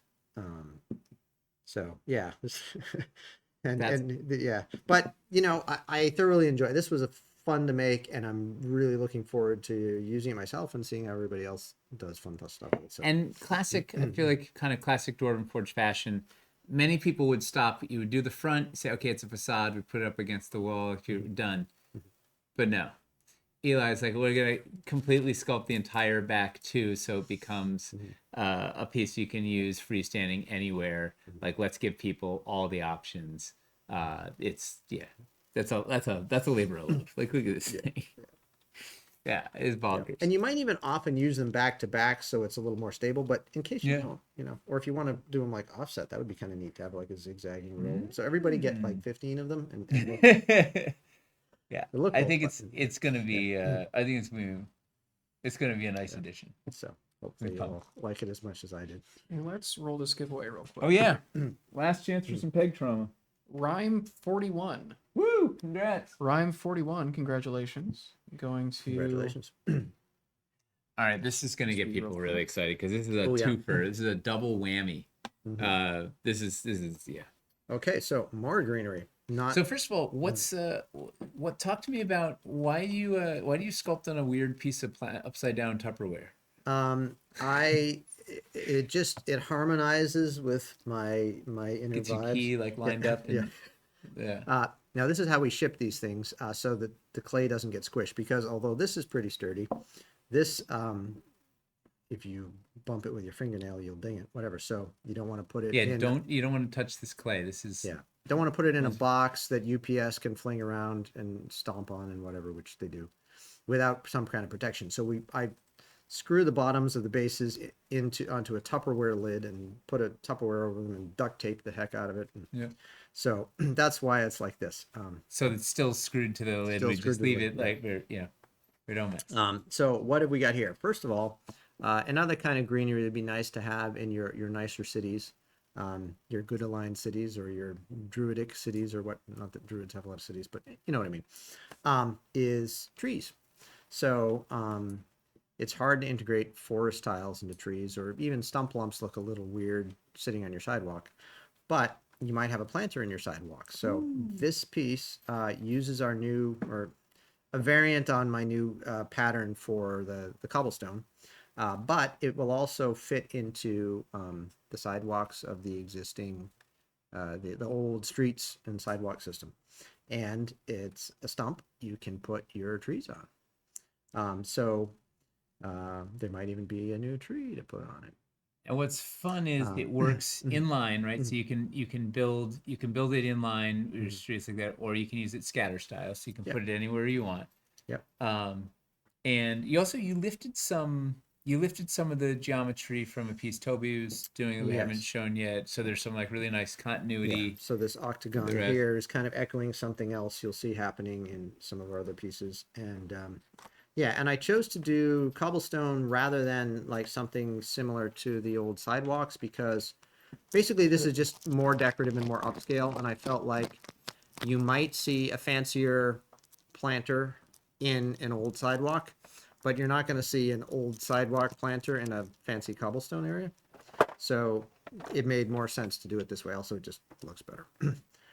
So that's what this one is. This one is a way to add some greenery to outside your fancier house or your inn, or in some kind of a courtyard garden. Yeah. So, So back to this for a second. Right, you can build it in line with the sidewalks. It's gonna look super cool. And with the cobblestone, right? The new sculpted cobblestone, it'll look really nice. It should be Yeah. I mean, and you've been. This was a thing that came up. I feel like Michelle was harping on this, you were harping on this. Like everybody was like, we gotta like Yeah. stump lumps in the city, or like we gotta Yeah. we gotta get in there. Yeah, and it's a very low stump so that it'll accommodate future kinds of trees without too much. So if you have different kinds of bark in the future, different kinds of trees might happen. You can put any kind of tree on this, So that's future proofing it for other possibilities. And that was a very conscious choice. Like previously, our stump lumps came up pretty high, so you can see like this was like trying to be Yeah. kind of tree agnostic. Yeah. Yeah, just the any tree. Yeah. And there is a new tree. So, but you'll see that later. This piece is a planter with some flowers in it. And also a fairly subtle flying griffin design, ferns Wait, and they such. can't see it. Tilt it towards Oh, the camera. whoops. Yeah, sorry. On the side there. Which hopefully is visible, but it's on either side, and then some big rings so your trained ogres can carry it around for you, since that's probably like about a ton of ceramic and soil. I don't know. Your barbarian can probably lift it too. I know they're all 20 strength by now, but anyways, so you'll have a bit of bronze detailing there, or whatever, however you want to put the handles on it. Some, a few little weeds around the base, and some fun color. And these are plants that can be lupins and what have you, can be Yeah, what are these supposed this is to a be here? lupin, and this is one my wife suggested that. Eli's wife is a botanist, so like and you a should, floral designer. She's you got should it hear both some of the dev meetings, like the discussions of plants get outrageous. Yeah, and my bad, I'm drawing a blank on what this one is. But they are both flowers that come in many different colors. So if you want to have them all harmonious and all blue, go for it. If you want to do purple and pink and white and yellow, you can do that too. So that was also a conscious choice, and slightly different shapes. So they're contrasting with each other, different growth habits, different kind of leaves. You can have a lot of fun with the painting and the colors, and we'll probably They say it's the king's weed. yes. And we'll probably do like 2 different paint schemes on it. We've been talking about yeah. double dipping on some of the plants to Yeah. get more. Once again, trying to get more variety in the palette. Right, Aaron has been really sort of hammering on it, like let's get some more visual variety in here. With like let's do some work with colors, because everything is, and that was part of in Lowtown. The green roofs were driven a lot by that. Like how do we get some other color variety in this city? Yeah. So yeah, if you want to green up your city, these are some more options that will be fun. And also, you can also use like this, maybe there's a medicinal plant here. Maybe this isn't actually a lupin, or it's the wizard's lupin, which looks much like a regular lupin, except a little sparkly. And you can make potions of healing out of it or whatever, so hopefully there'll be some fun uses that way. Ooh, Wilderness is asking if it's a hydrangea. It's not, but funny you should say that. we have a guessing yes. game. Oh, yeah. Hydrangea I would not forget. A couple people were wondering if they're going to be able to take the plants out of that planter. No, sorry. Not current. Yeah, I mean, that would mean 2 pieces, which would kind of double the cost of the thing, probably. More. Or more. Yeah, so there's always that trade-off between modularity and cost consciousness. Yeah. So, all right, so we got a big question now. We're going to open this up. Can you guess what the heck is going on here? Yeah. Oh, What's happening here? there's a big warty toad in the bushes. There's a Let's put this nearby for scale. For scale. Right, so this board is what 2.5 inches by or 4.5 inches. it's or more something. like 3 by 4.5 or so. Yeah. It's a shambling mound. Nothing that exciting. Spell growth. Yeah. Plant growth. Seen a lot of hollow hedge Yeah. guests. Hosta. Yeah, we got the hosta on. Yeah, I mean, hydrangeas, hostas, azaleas. Shall I? Yeah, give me Okay, so the thing about it basically is it's a really big honking thing, right? Out of scale. Part of our process nowadays is that everything has to get scanned and made into a digital file, and that can get quite tricky on smaller pieces and more detailed. People. Look how things big with that is small compared to a details. mini. Like it's, Yeah. So hydrangeas have big flowers, but not that big. And likewise, azaleas have big flowers. But because everything is going to become a digital file, once it's a digital file, you can scale it however you want.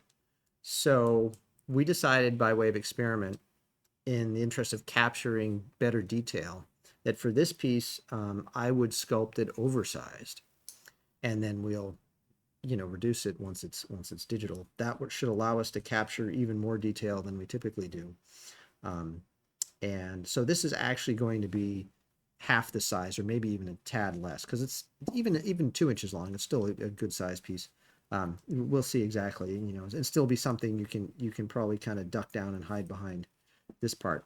But yeah, it was quite interesting. I mean, the downside I discovered is, if you double the length, it's like 8 times the area, which is not quite 8 times the sculpting, because there's the underside, whatever, but there's a lot more sculpting. And being me, I couldn't just be like, well, it's twice as big, so I'll just do it half the as detail. well. No. So this was very time consuming, but I think it just got to make it a really beautiful piece, because our scanner guy, Aaron, will be able to get great detail on it. We'll see what he thinks of it, actually. It's a kind of a big workflow test of sort of see, will this get, is it worth the extra time to get the better results in the final? There were a lot of really good name guesses. A camouflaged F-150 pickup, the ghillie suit, halfling hideout. Yeah. So yeah, three different heights. Again, hostas, you can paint the leaves in many different ways. Hydrangeas can be white or blue or pink. Azaleas can be all kinds of colors. So that was another case of conscious choice, and also of contrasting shapes to this piece. So if you put both of those in a garden and paint them different ways, you're gonna have a lot of options for some fun stuff. Plus, there's the rose I did, which there's an espalier. Too many beans. There's the bean bush. Yeah. Anyways, greenery is definitely going to be a major theme in Cities Reforged. So you'll be able to kind of almost reskin your whole city in a more vibrant way, which should be really fun. Mm-hmm. Yeah. Or throw it out in your wildlands build. Yeah. Or I mean, you could put it this in your cavern out on the edge of, it's maybe not Yeah. going to be in the middle of the wilderness, but it might be somewhere there used to be a homestead, and it's a Maybe clue. there's a druid, or there's like a druid, grove or something, the edge of the farm or Yeah. whatever. Yeah. And so, for clarification, the other 2 sculpts there were not oversized. They were not. No, they were oversized, 1-to-1. Yeah, I mean, it would take. If I did everything this big, it would take 4 times as long to sculpt everything, which is not always that's feasible. A little too. And generally, we get great detail and everything. But this was just an experiment to see like how much better can it get if we do it this way. And so I've done a handful of things bigger. It's a ongoing learning and expanding our capabilities, and just constantly trying to figure out the best. Is there always a better way to do something? Cities regrown. Yeah. Someone said cities refurbished. We're going with the Reforged as sort of the moniker for any of the things we reconfigure, remaster. Yeah, just trying to keep because like the first one we did was Hellscape Reignited. Really, that was the first time we did that kind of that kind of approach to naming something. But that was like a straight to store thing. Fun that is. We could have done reground for Wildlands and then just done like a different thing every time. But Are there any critters in this? There's some weeds and things. Yeah. I didn't put any creatures in this one.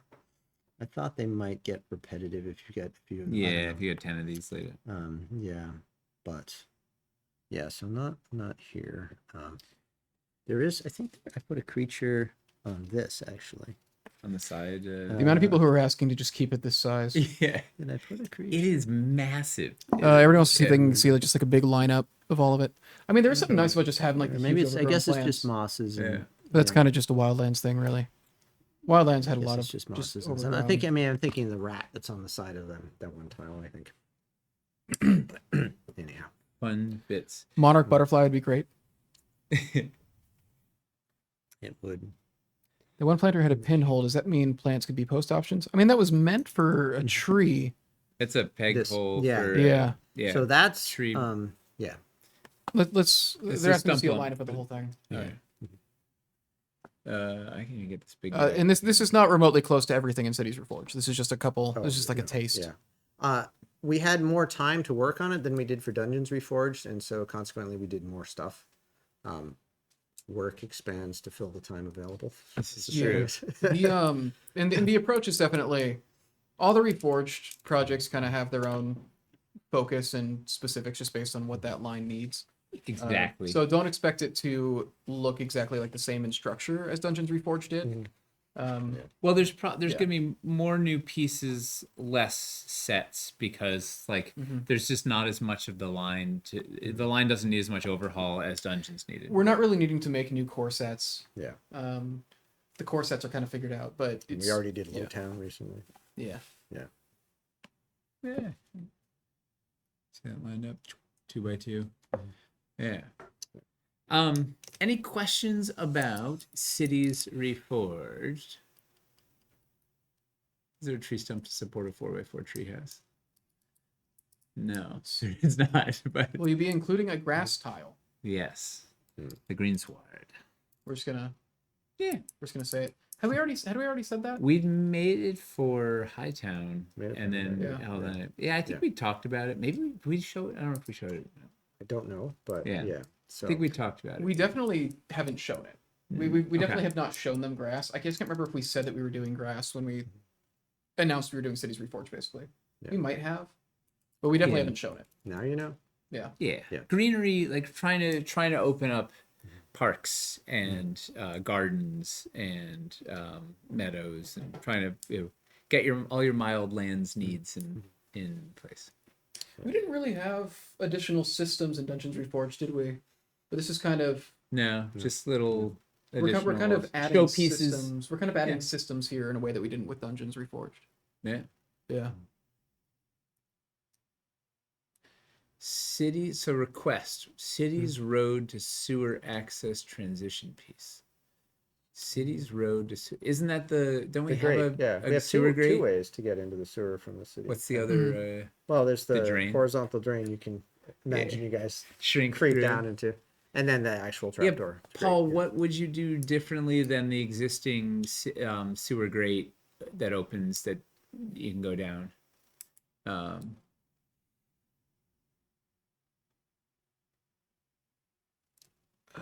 Any sewers in this one? I don't think we have 5e rules for sewers. playing with a homeowner. We don't really have any sewer stuff planned for this. We just, No. That's partially why we did like the sewer like magnetization straight to store. As it asked, what exactly is entailed in remastering streets? Just adding magnets, or are streets being resculpted? Just adding magnets. Yeah. Currently, the if we had not done magnets in the sewers, they would probably be included in this too. But it's it's just currently it's streets, tutor, accessories, and greenery is kind of what we're covering. Will cities reforged include an outdoor fence, like a stone wall or iron fence? No. If we were probably Hightown for that. Any additional statue ideas to replace or add on to the lion? We should- Ideas? Sure. we should- Lots of ideas. We should break that line out into something where you don't have to buy a $400 set to get a lion. 100%. This could be we talked about making like a Dwarvenite version of those griffin statues from the Wildlands resin. The Moonlit Arch. Yeah, Moonlit Arch. They would be neat. We've talked about that a couple times. Dwarvenite statues. Just so you could get those in. They'd be cool for your bulk. city gates or whatever. Yeah, you put Yeah. them You out, could do put the them out in elf front of a. to the elf statue. The elf lady, the elf druid, Put- the elf ancient elf Threshold of lady. Worlds. I like the idea of like putting two of those griffin statues in front of like the town hall or library or some kind of important Yeah. building. Yeah. Well, we're kind of classing up, right? Lowtown was dirtying down. We're classing up the city a little bit in Cities Reforged, with a handful of pieces. It's not hundreds of pieces, a few dozen, but it's a little more than It's a single 100 pieces. cities. Yeah, it's a little more than Dungeons Reforged. Yeah. Although doesn't it reforge that would end up being 20 new pieces or something by the time. There were a lot of little ones. Right. Yeah, and subtle things that were reworked. That The city's gentrified. Oh, we could have done, like, cities rezoned. Yeah. Any good way to build roads that go uphill? Not currently, but that would be useful. Second, the idea of modular plant urns and such. We can change the plants out. That would require having to make multiple plants that could go in there. Yeah. Yeah. It just says she's brick to cobblestone transition. Yeah, we don't have. Although also you could also do just hard transition, but yeah, that wouldn't be. but it would be neat, like a thing where the bricks, like the cobblestones are broken away, and then the bricks, it's like bricked in, like it's haphazard. You see this in New York City a lot. Like go down to 14th Street, like they're be packing. There's some haphazard weird like cobblestones Lake running has into a- paved streets and like it's just. Or Boston has some crazy. Salt Lake has a lot of that too. Just like a lot of really cool, different like brick streets. Yeah. Yeah. Dirt roads with rock like banks. Whole Foods. Whole They Foods put it came in in, a that Whole was- Foods, and that's it. The whole neighborhood just done. Hey, it was so good to see NBC Charles is at PAX. We didn't even talk about PAX, huh? Because we haven't been on the air since we went to that. Oh yeah. Maybe next. The MTA reforged. Should we go to the future? Have we? Before we run out of time. Yes. All right. So, this was the Ghost of Christmas present. This is the project we're about to launch. So now, the eerie. Whoa! Who are you? I'm the ghost of the future. Wow. Yeah. All right. really so, Perilous Frontiers, Yes. Snow and Sand. So here's what we thought would be fun. Yeah. Right. There it is. Yes. We're playing the guessing game. We're changing materials. Guess guess what we got here? Dark Sun.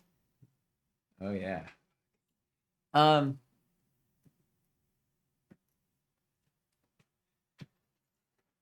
Anybody want to guess what soap? Wow. It didn't help No. with snow. Look at it, it's lifelike, right? Yeah. I'd buy it. Yeah. I brought some down from Vermont. We're just. Now he can only point ominously to the sculpts. Alright. So modular clay. Well. Right. All right, We're doing a cool iceberg. thing where we just give you the materials to make it yourself. Actual cheese. Yeah. So Eli is working on messing around with some shapes for rocks, right? We need one thing you find both in both wastelands, be it arid or Arctic, rocks, right? Yeah. So why don't you show some of these you jam these out like in an hour or two over the last day, and why don't you talk through the process of what we're doing here, and then we'll tell you what we're doing with this big old block of cheese. Yeah, so this is all kind of me thinking in clay. This is just a soft plasticine clay. It's not as fine a material as the monster clay we use for our final sculpts, but it has the virtue of being soft, and therefore you can work with it faster, even if you can't get quite that fine detail.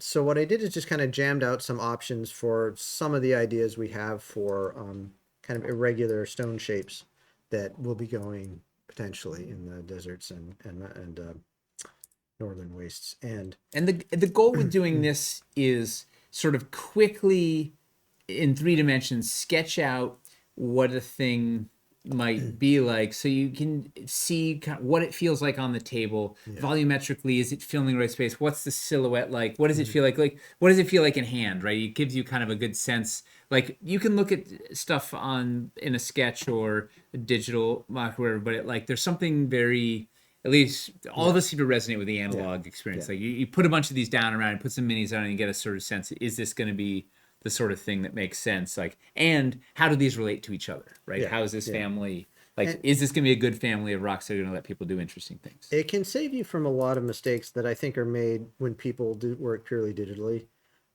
or where you just design everything ahead and then do it without kind of vetting it beforehand.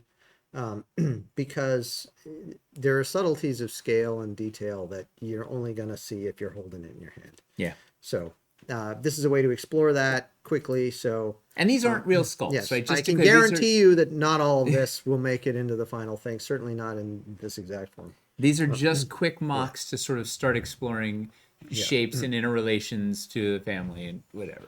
So what we probably want to do, we're thinking, is kind of running the gamut from stuff that's very kind of bread and buttery, buildy blocky kind of stuff to that is a close analog to our existing escarpments and cliffs and so on, all the way to really fantastical kind of high fantasy stuff.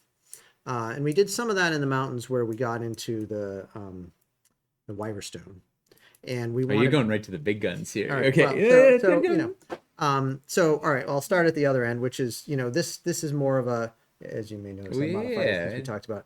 Well, that's the other fun thing is Eli can throw it in a thing, say, "How does this feel?" We'll point out whatever, and then go back and noodle with it and have it really go. How about this? Like, it's very malleable. It's clay, so you can you can quickly change and adjust and mess around with it. This started as more or less a big honking ugly cube with a few chunks taken out of it. I think actually Marvin, the social media guy, videoed me sculpting kind of an early stage of this to where it still looks kind of crummy. Yeah. But that may be popping up on so. Well, we're not trying to make these look good. We're Yeah. trying to see if it feels like the right direction to actually make a real sculpt. So we looked at it. We said, "Yeah, it's not doing it." I messed with it some more. We said, "Oh, it's better," but you know, and I messed with it a little more. This still may just be a thing that gets killed, but it's an interesting piece at least at this Well, this point. morning it was a cube. It was pretty much a cube, And it's really evolved over the course of the day. So it's a way you can climb up, and you know, obviously this would be something you can build with other pieces, you know. So that's getting interesting, right? Now that's a kind of fun thing to have. Yeah. Oh, sorry. Yeah. You know, this is probably kind of a fun piece. You can have characters climb up on this, chase each other around it, throw somebody off of it. You know, maybe there's a MacGuffin up here. You know, so already it's looking like something that's at least, you know, kind of fun to play around with. You know, maybe there's a natural stairway up here. You know, maybe there's a weird boulder that's kind of barely balanced here. That's kind of the idea, that this is a toolbox it's modular, but it's not modular in any kind of prescribed way. The pieces fit together in lots of interesting ways, but there's not like a hard, this goes with this only, you know? So that's a challenge, but also a fun aspect of natural forms. Like if you're building a building, the walls have to relate to the corners and the floors in a very particular way. If you're doing rocks, rocks can do all kinds of stuff. And that's really fun. But also the challenge is when you lay it out on the table, we want it to look cohesive. So like if every rock is doing a different thing, it's going to look a little crazy. Like you're very particular about your rocks. Yeah, like I'm very particular. I mean, I Eli want takes them rocks to very seriously. I do. I want them to make sense geologically as like best how is as this I can. formed? How is it formed? You know, and if you have multiple kinds of rocks, how do they relate to each other? Also, you want stuff to look natural. So if you have a piece that you're going to repeat, you want it to be repeatable without jarring, you know? So like, I mean, this is probably something you might want multiples of. I mean, you will probably notice that's more than one of the same piece if you use them throughout a build, but you'll be able to do like lock it into other things or, you know, connect it in various ways. You'll be able to connect it to, you know, maybe the side of this thing, you know, maybe this has some holes right here, and maybe that's a pretty sweet little bridge scene. You know, here we are on a water terrain tray, just as it happens. So yeah, it needs to look good that way. So anything that gets repeated, you want to be able to turn it, you know, in different ways. So it looks different from different angles. And to have it's either going to be so cool that it really stands out, or you want it to kind of blend when you mix it with other things, so you can actually use 5 of them in a small area and you don't really notice it. So that's all part of the calculus. So yeah, so we've got a few kind of building blocky kind of pieces. You know, this one has a fun upper level that almost feels like it's hovering a bit. This would probably have, again, more points for bridge connections, you know. So that's the nice thing about this clay. It's very sticky too. So it's kind of like sculpting with sticky tack. Well, not really, but it has that virtue. Yeah, so we've got some of these more kind of building blocks, although some of them are starting to get interesting. And then here's one thing I very much want. Joe Commando's here. Hey, man. So someone was asking about there's holes on the sides. What's the intention for these? So you've roughed in a couple of Yeah. slots in there. Is Those that are just a probably weird gonna be- crack in the rock? Those What are it- probably going to be biscuit slots. Hey, Yeah. So biscuits confirmed. biscuits breaking out into the wildlands. It's it's out in nature now. We'll never box it in again. It's escaped. Well, we're biscuit lovers, right? Yes. We've now that we've had a taste of it. Yeah. Biscuit. So there's going to be biscuit holes in some of this stuff. It's not going to be as riddled with holes as City Builder, right? Where there's 2 holes everywhere, but like it's definitely part of the design process, thinking about, hey, how can we put pieces such as like this bridge or scaffolding or whatnot? Like, how can we interconnect this with existing pieces? That's going to be exciting. Like, there's going to be a lot of places where it would look really cool to suspend a bridge or scaffolding or even a building or something between these. So let's make sure we've got some biscuit slots to accommodate that. Yeah. And of course, the nice thing is the biscuit holes are still functional with the paired peg. Yes. Systems, like, so you can still use the wildland stuff that is peg holes instead of biscuits with them. Yeah. And I mean, a nice kind of side effect of our original decision to work with sedimentary kind of vertically striated, layered stone, Which is that I think you were the big yeah, driver. I was like, behind. well, Yeah. we kind of started with this. Let's embrace it and let's do it right, and let's have stuff that really feels like real limestone, real sandstone, which are fortunately closely similar. You can get some pretty big horizontal cracks throughout it.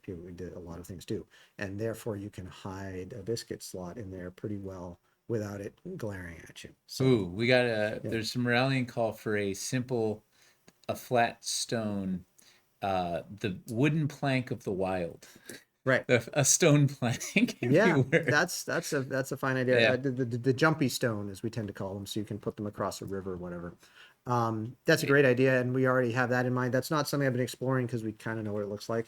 It's a flat rock, but definitely yes. This exercise was thinking about the like verticality and like what's this family do? How does it interrelate? How does it relate to the other things? How does it break up the silhouettes of the sand? Like what can we do with these? Yeah. So this piece here. Oh, this is gonna get people yeah. fired up. Can anybody want to guess what this is? Yeah. What is this? What do you think this is? It's also a concealed F-150 pickup truck. It's One that a sand crawler ran over. So it's really rocks. It nailed Fair, it. fair. Yeah. Drug us to campfire. Geyser. That's a good idea. Good guess. Good guess. Campfire, good guess too, but not right. Rocks is technically correct. Geyser's a great guess. Sandy, snowy dungeon tile. Hey, man. Fogger Rock. Also a good guess. It's too small for that. It's one of my favorite TV shows. Fogger Rock. Yeah. Down at Fogger Rock. America's best-selling rock. Tree hole. You got Austin bingo. Abridged. Okay. Random rocks in a ring. Yeah. The Sarlacc. So You know what? It's amazing how often the word Sarlacc comes up in development meetings. Funny enough. yeah, I've told this story elsewhere. But one of the very first things I ever sculpted was a sarlacc, not as an adult, but when I was maybe about 10 years old. My mother did ceramics in college. She went to art school. We had a kiln in our attic. I made a clay sarlacc. One does, yeah. Kiln in the attic. So I made a clay sarlacc about yay big. It was just a cone with teeth in it, and fired it in the kiln and then used it to try and eat my Star Wars figures. So the bladed ziggurat was kind of me revisiting that in a weird form many, many years later. But anyway, so no sarlacc here, unfortunately. Maybe a sarlacc mimic, I don't know.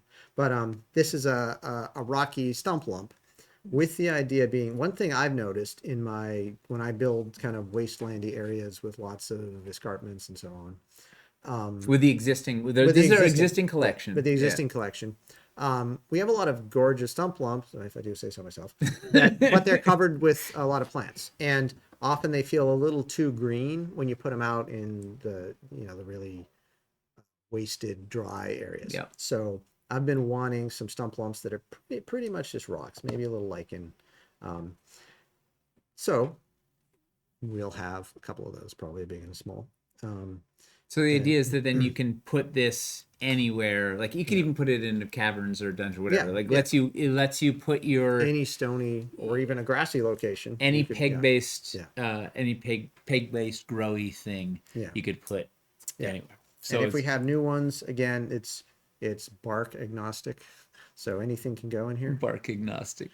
Yeah, Like, yeah, and we may even have other things that can go in there. We might have some kind of like a like the hoodoos they have out in the hoodoos. Do Teddy what? Roosevelt Wilderness might also fit in there if you don't want a tree right now. We'll see about that, but that's another possibility. But the goal is to have Mhm. stump lumps that can work anywhere, like anywhere, Yeah. alien planet, whatever. Like just put them all. Yeah, Yeah. but definitely sand and snow. But as you can see, like this is just a quick, fast way to just crudely sketch out what this is. This is what it would kind of feel like. Is this the right kind of thing? Is it work? How does it play with other stuff? And you can jam these out really quick, so we can just sort of approximate and then kind of put out on a table. Like look at what the lineup feels like. It's a really great way to work. Yeah. We've got a few more pieces that are kind of reminiscent of the Erentor Mountains. Some of those upper pieces that can Show form. this should be a popular, like it's such a good. Yeah, this is kind of the big. You probably will remember a piece, anyone that has the Erentor stuff, that looks kind of like this. This is kind of its big brother. It's a little bigger, but it can work as just a freestanding piece on its own. It can also fit up against stuff pretty nicely, or you can put them back to back and have a slightly bigger sort of squat spire. So there'll almost certainly be something fairly similar to this. That piece is like one of the workhorses of the Mountain Rock Scatter Pack. Yeah, Is the Cliff- hero. I think it's the Cliff Rock Mound. So it's called. Yeah. something little like corner. that. Yeah, I don't remember its official It's name, the but best I use piece it in that everywhere. Yeah, It's very good. Yeah. You can put four of them together to make it. It's very good. yeah. Carnivorous rocks. And this one might have a little bit of Wyverstone in it, something of that sort. I'm not exactly sure, but we'll see, just to give it a little punch. Then getting weirder. Ooh, let's get weird. Okay, Yeah, this guy. let's do this guy. Okay, so another thing that you may see if you do searches for cool windswept boulders, or if you How ever many actually how many images of like crazy rocks do you think you've dug through in the that last I've few months? I mean, 'Cause it's been I a probably lot. got like 100 that I've actually saved as references. Never mind all the ones I've looked at. And I've actually, I've been out in deserts and places where you find stuff like this. Anyone ever been to the Red Rock Wilderness outside of Las Vegas? I've been there like 6 times or more. It's really cool. When I go to Vegas, I don't go to the slot machines. I drive out of the city and go. To go to the Yeah. the Anyways, rocks. that's Yeah. me. But so there were some really nifty, where am I going? Really neat wind-shaped boulders. You can that see can really be found. wild. And the idea is to have a set of a few of them. These are probably too close in size to each other, but ones that really kind of capture that wonderful weirdness of wind-shaped stone, where they might just be one out in the middle of nowhere where there's nothing but it and a bunch of sand, or you can kind of intermingle them to make piles of stuff where you might have 3 different designs, but you can put 12 of them and you'll never realize the same one repeats, because from every angle it looks different. And you can use them with the plain rocks to Yeah.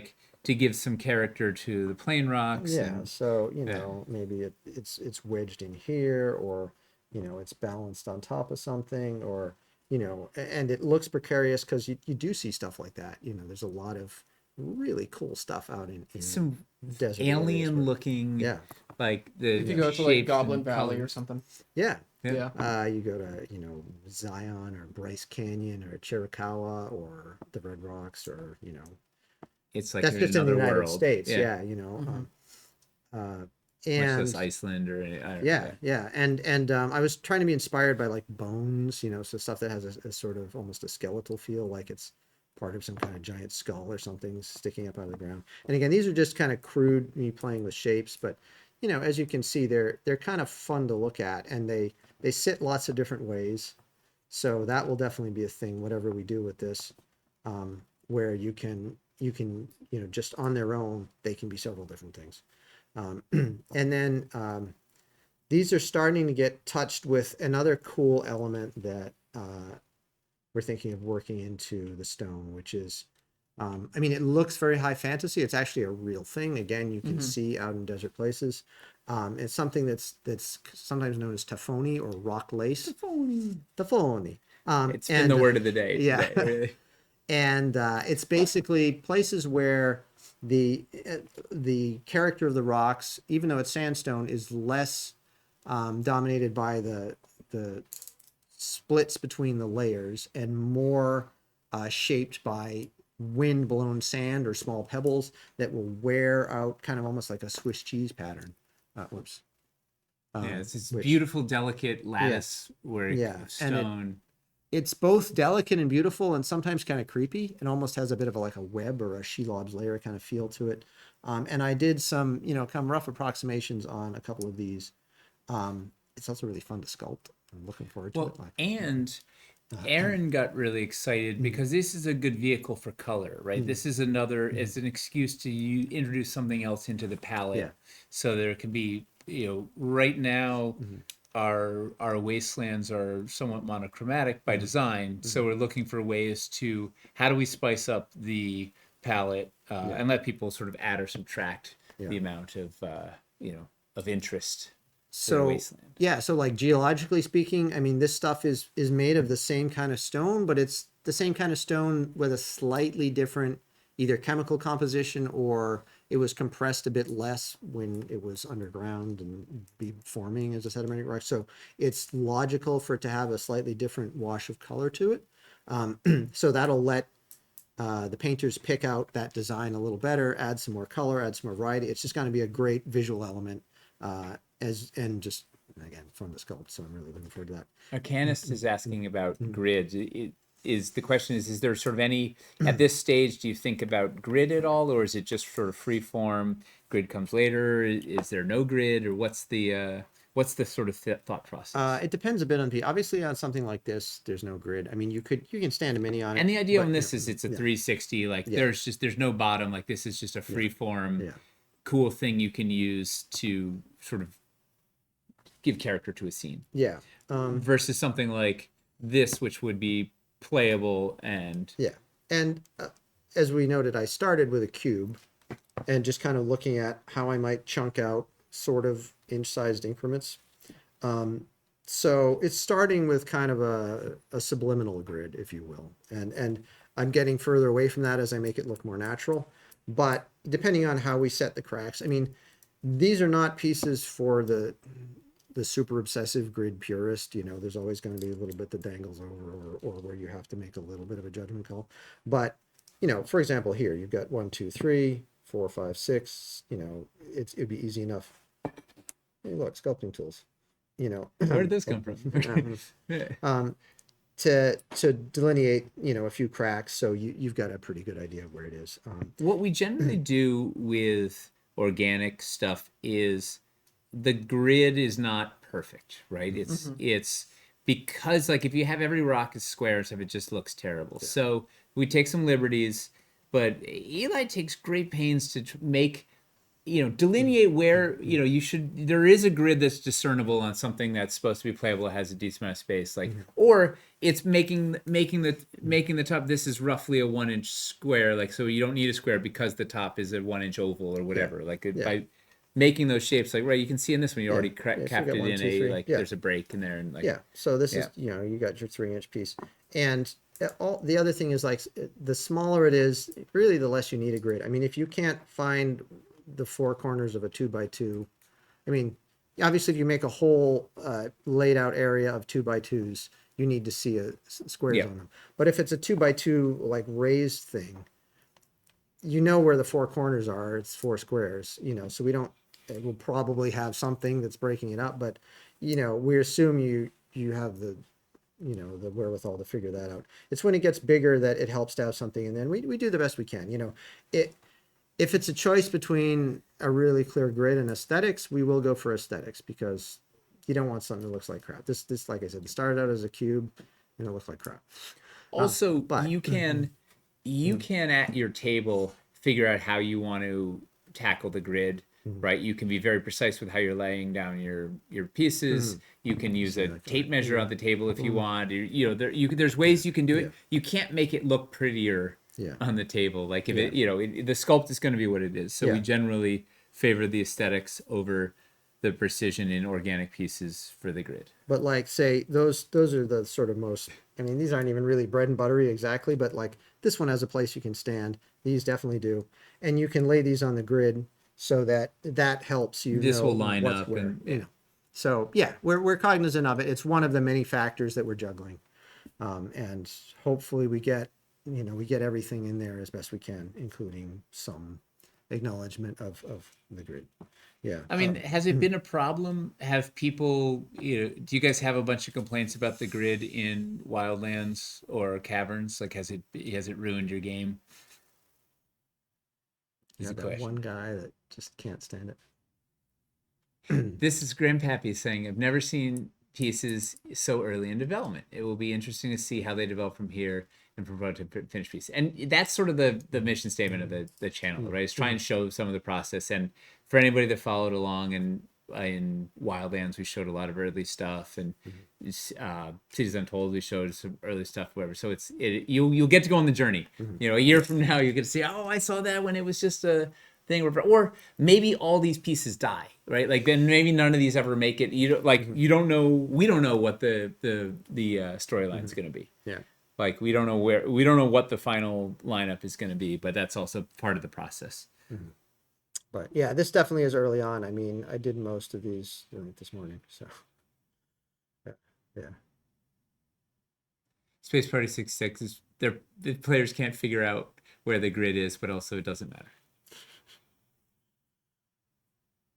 Paul says balancing the miniatures is sometimes tricky on an even terrain. So that's a whole nother ballgame. And yes, I always have a big bundle of white stick when I play, and just sticking all sorts of nonsense. Another thing that I will do where I can, like for example, this piece, I would want to cut in here as best. Let's see, if you're going to stand on this, right? I would want to cut in here as best I can, so you can, if you have a bigger base, you can stick it in there, and that'll help hold it. That's not always feasible based on casting requirements and so on. So we definitely have limitations there. That again, that's one of the things we're balancing. In a perfect world, every sort of step gets kind of an undercut to hold things, but it's just not always feasible. But I try to do that. So it's all part of the calculus. So it seems to be a mix of people loving the grid or say, well, it's hard to find, but it also doesn't matter, or whatever. This one's rocks never die, they get recycled. It's been great. Does this campaign aim to be Starforge size or bigger? Bigger. Big. I mean, we're not going to do anything Not maybe ever as Wildlands, or big not as Wildlands Low-Tan, or Low-Town again, size, yeah. but bigger than, this will be the new big, which is a smaller big, but bigger than Starforged. It'd be pretty hard to do a project smaller than Starforged with our setup, I think. And with our Yeah. tendency to always want to. Yeah. Also outdoors is big. Yeah. Are there plans for texture mats? We haven't actually talked about texture mats. We've talked about some surface table coverage, definitely sculpted ground. Haven't talked about texture. There might be a neat vehicle for it. The part of the challenge is we haven't found a good texture for non-liquid yet. And Just have the factory put some glue on some vinyl and roll it around in the you the get dirt. some dirt, some kitty Yeah. litter on it, and they call it a thing. Yeah. Skipper Danny uses a cloth tape measure. Not big, Totally big, but smaller same big, thing. which is the new big. Got it. Yeah, maybe closer to like what original city size, maybe. Like it's I don't remember how many pieces Probably- were in original which city one? size. I think the was. original cities. I'm trying to think like what's the closest campaign we've had to this size most likely. So I think it was Original probably before Cities Dungeon of was Doom. what it broke 100. I think that was. I remember Jay freaking out about it a little bit. Oh, when so we maybe did still the under layout. cities. So much of that was like little dressing. Yeah, stuff. I mean that's probably But the it had the closest streets thing, in there, actually. which was That's- there were a lot that's- of Fair. 4x4s. It's probably closest to that. Yeah. Yeah. Or Original Caverns, I think was. No, that was low. Original Caverns was maybe small, 60. Yeah. Something. somewhere in between there. Probably somewhere between Caverns and City Builder. So we will see. We're still early in development and pushing stuff around, inventing new systems while killing old systems, and like it's been this week has been a wild ride. It's already been it's evolved a lot. Reliquarium size modular water. Sized, perfect. Yeah. Uh, Well done. Savalong. Any suggestions what to use as walls or gates surrounding your new garden? Honestly, the freestanding walls from Lowtown are probably gonna be pretty good for that. If you wanted to make the wooden. if you want to make like an enclosure, the wooden freestanding walls. They're kind of meant for. They do interiors and exteriors, but as an exterior, it's basically for making fences. If you're only doing the inside of the garden, you could use the dungeon's passage walls around the outside to do like a simple like brick wall around. You could use sewers walls. How's your Age of Sigmar gaming going these days? Well, I've got about 3,000 points of Skaven, and I haven't played anything in the new edition. Well, no, I played one game in the new edition. I've only played one game this year so far. I just haven't had time. I got an RTT coming up, invitational next week. We got at the store. Cool. You got a golden ticket if you were in the top 3 of the local tournaments. Like you could get into things. So I squeaked in. Oh, cool. I'm gonna come in last, but there's some legitimately ranked folks and sorts of highly competitive. I need to get down there and. It's really you should come down. It's really I'm close to it. Like I'm not even far from them. Like it's a really good group of folks, super laid back, really fun games. I need to get the list to Jay, but like we're gonna do some February Valentine's Day weekend is the next RTT. I don't know if I can get away with that. Huh? Oh, I don't know if I can get away with that. It's only 9 hours of your Saturday. It's like plus travel there, plus lunch. So 10 hours of Saturday. Plus Valentine's Day isn't the Saturday, is it? It's the Friday. All right, maybe. Yeah, so it's that Saturday. People are already grassing. Somebody there was a real thing. Wait. Are the escarpments here? Is everything here intended for both ice and sand with painting styles where Arctic have completely different? So the intention, it's a good question, 6. So the intention right now is we're going to double dip on most of the pieces where they're going to be both Arctic and desert. We will see. We'll have probably a few specialists. The store is the Brooklyn Strategist. Yes. The B Strat. And so the goal is we're trying to get a lot of coverage, kind of double coverage with a bunch of the pieces where we can, particularly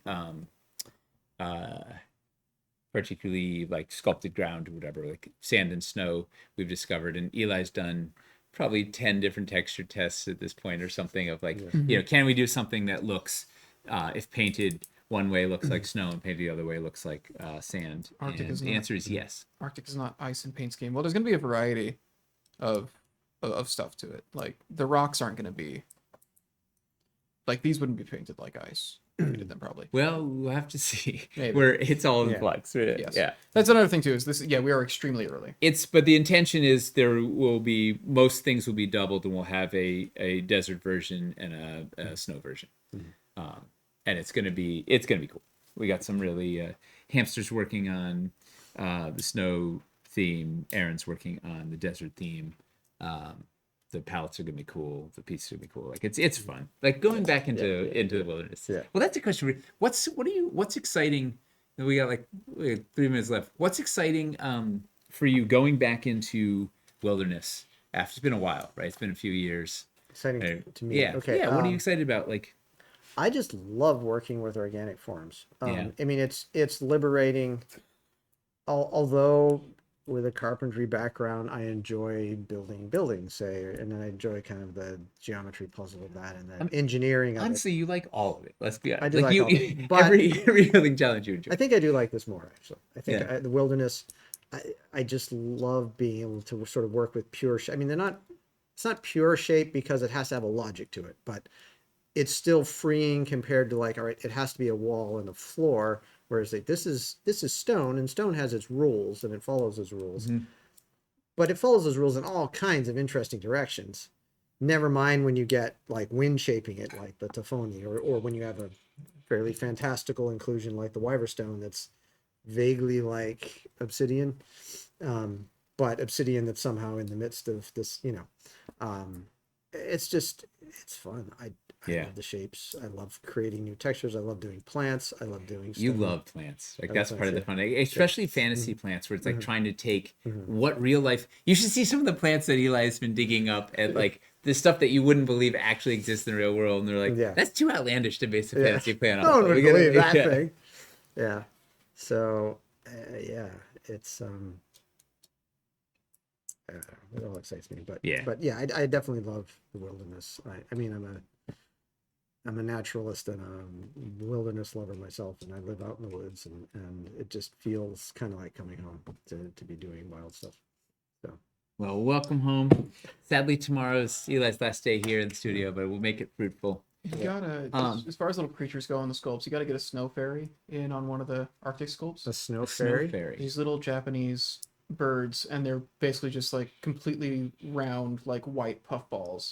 Like they're With a adorable. beak? They're Okay. I'll throw one up on Okay. the TV real quick. I was meaning to put a fairy bluebird, which is another real thing.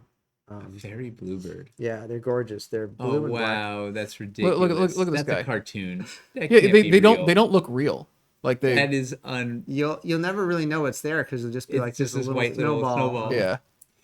Yeah. So so we gotta call it a night. So we're so thanks for joining us for the past, present, and future. We looked at Lowtown, we looked at Cities Reforged, and we looked at some of Perilous Frontiers. Cities Reforged. So Lowtown should be at your doorstep soon, but like real, like actual soon, like not like Yeah. Dwarven Forge soon, like soon. Like it's people have already got stuff. Jeffrey, thank you for the reports. Yeah. Right, like it's coming out there. We got a bunch more stuff is going into the system tomorrow. It'll be shipping. We should be up to speed, full speed by next week. Cities Reforged will be hopefully June, and then Perilous Frontiers later, not soon, but it's in the works. And Eli, it's fun to have you here, right? Oh yeah. Oh, this is fun times, and hope you guys got a bunch of your questions answered, got a good insight into sort of how we think and how we approach stuff, how beautiful white clay looks, and lots of good questions too. Yeah, It's yeah. really nice to have people kind of poking, asking all the right questions. Yeah, and you can making always good ask guesses. me stuff. I'm not on Discord as much as I should be, but Griffin Tamer on there. I think I still get notifications if you send me a thing. I'm an anal. I mean, although I work with digital stuff a lot these days, I'm kind of You're a still curmudgeon. a curmudgeon. I'm a Luddite. Yes. Tech is not really my thing. It is okay if But- you are over 30 to not be super plugged into Discord. Yeah, That is perfectly fine. but still, send me questions there, and even if it takes me 6 months to see them, which hopefully it won't, I'll try and respond to them because I love talking about this stuff. Obviously. Yeah, well, we love this stuff. Yeah. And we love you guys. We appreciate you hanging out with us, asking us so many good questions. It was wonderful to see all of you at PAX that we saw. Right, everybody, it was nice to get some Gilded Poison was there, and Dave Moffat was there, and these feel like- people. I feel like that was like the most people we... It's blurring together. Yeah, it was just tons. Like A lot of people who haven't come to see us Nonstop. at a convention before came to Unplugged. It was nice. MVC Charles. It was Yeah. really good. Unplugged is a good one. If it's on your calendar, think about it this year. Like it's a fun con. Yeah. Should we get out of here? Yeah, let's get out of here. So we'll Hobby Hang tomorrow night with Hamster, Yes. and we'll be back next week yes. doing something. All right. Good night, everybody. Hat pegs. Night, everybody. Bye.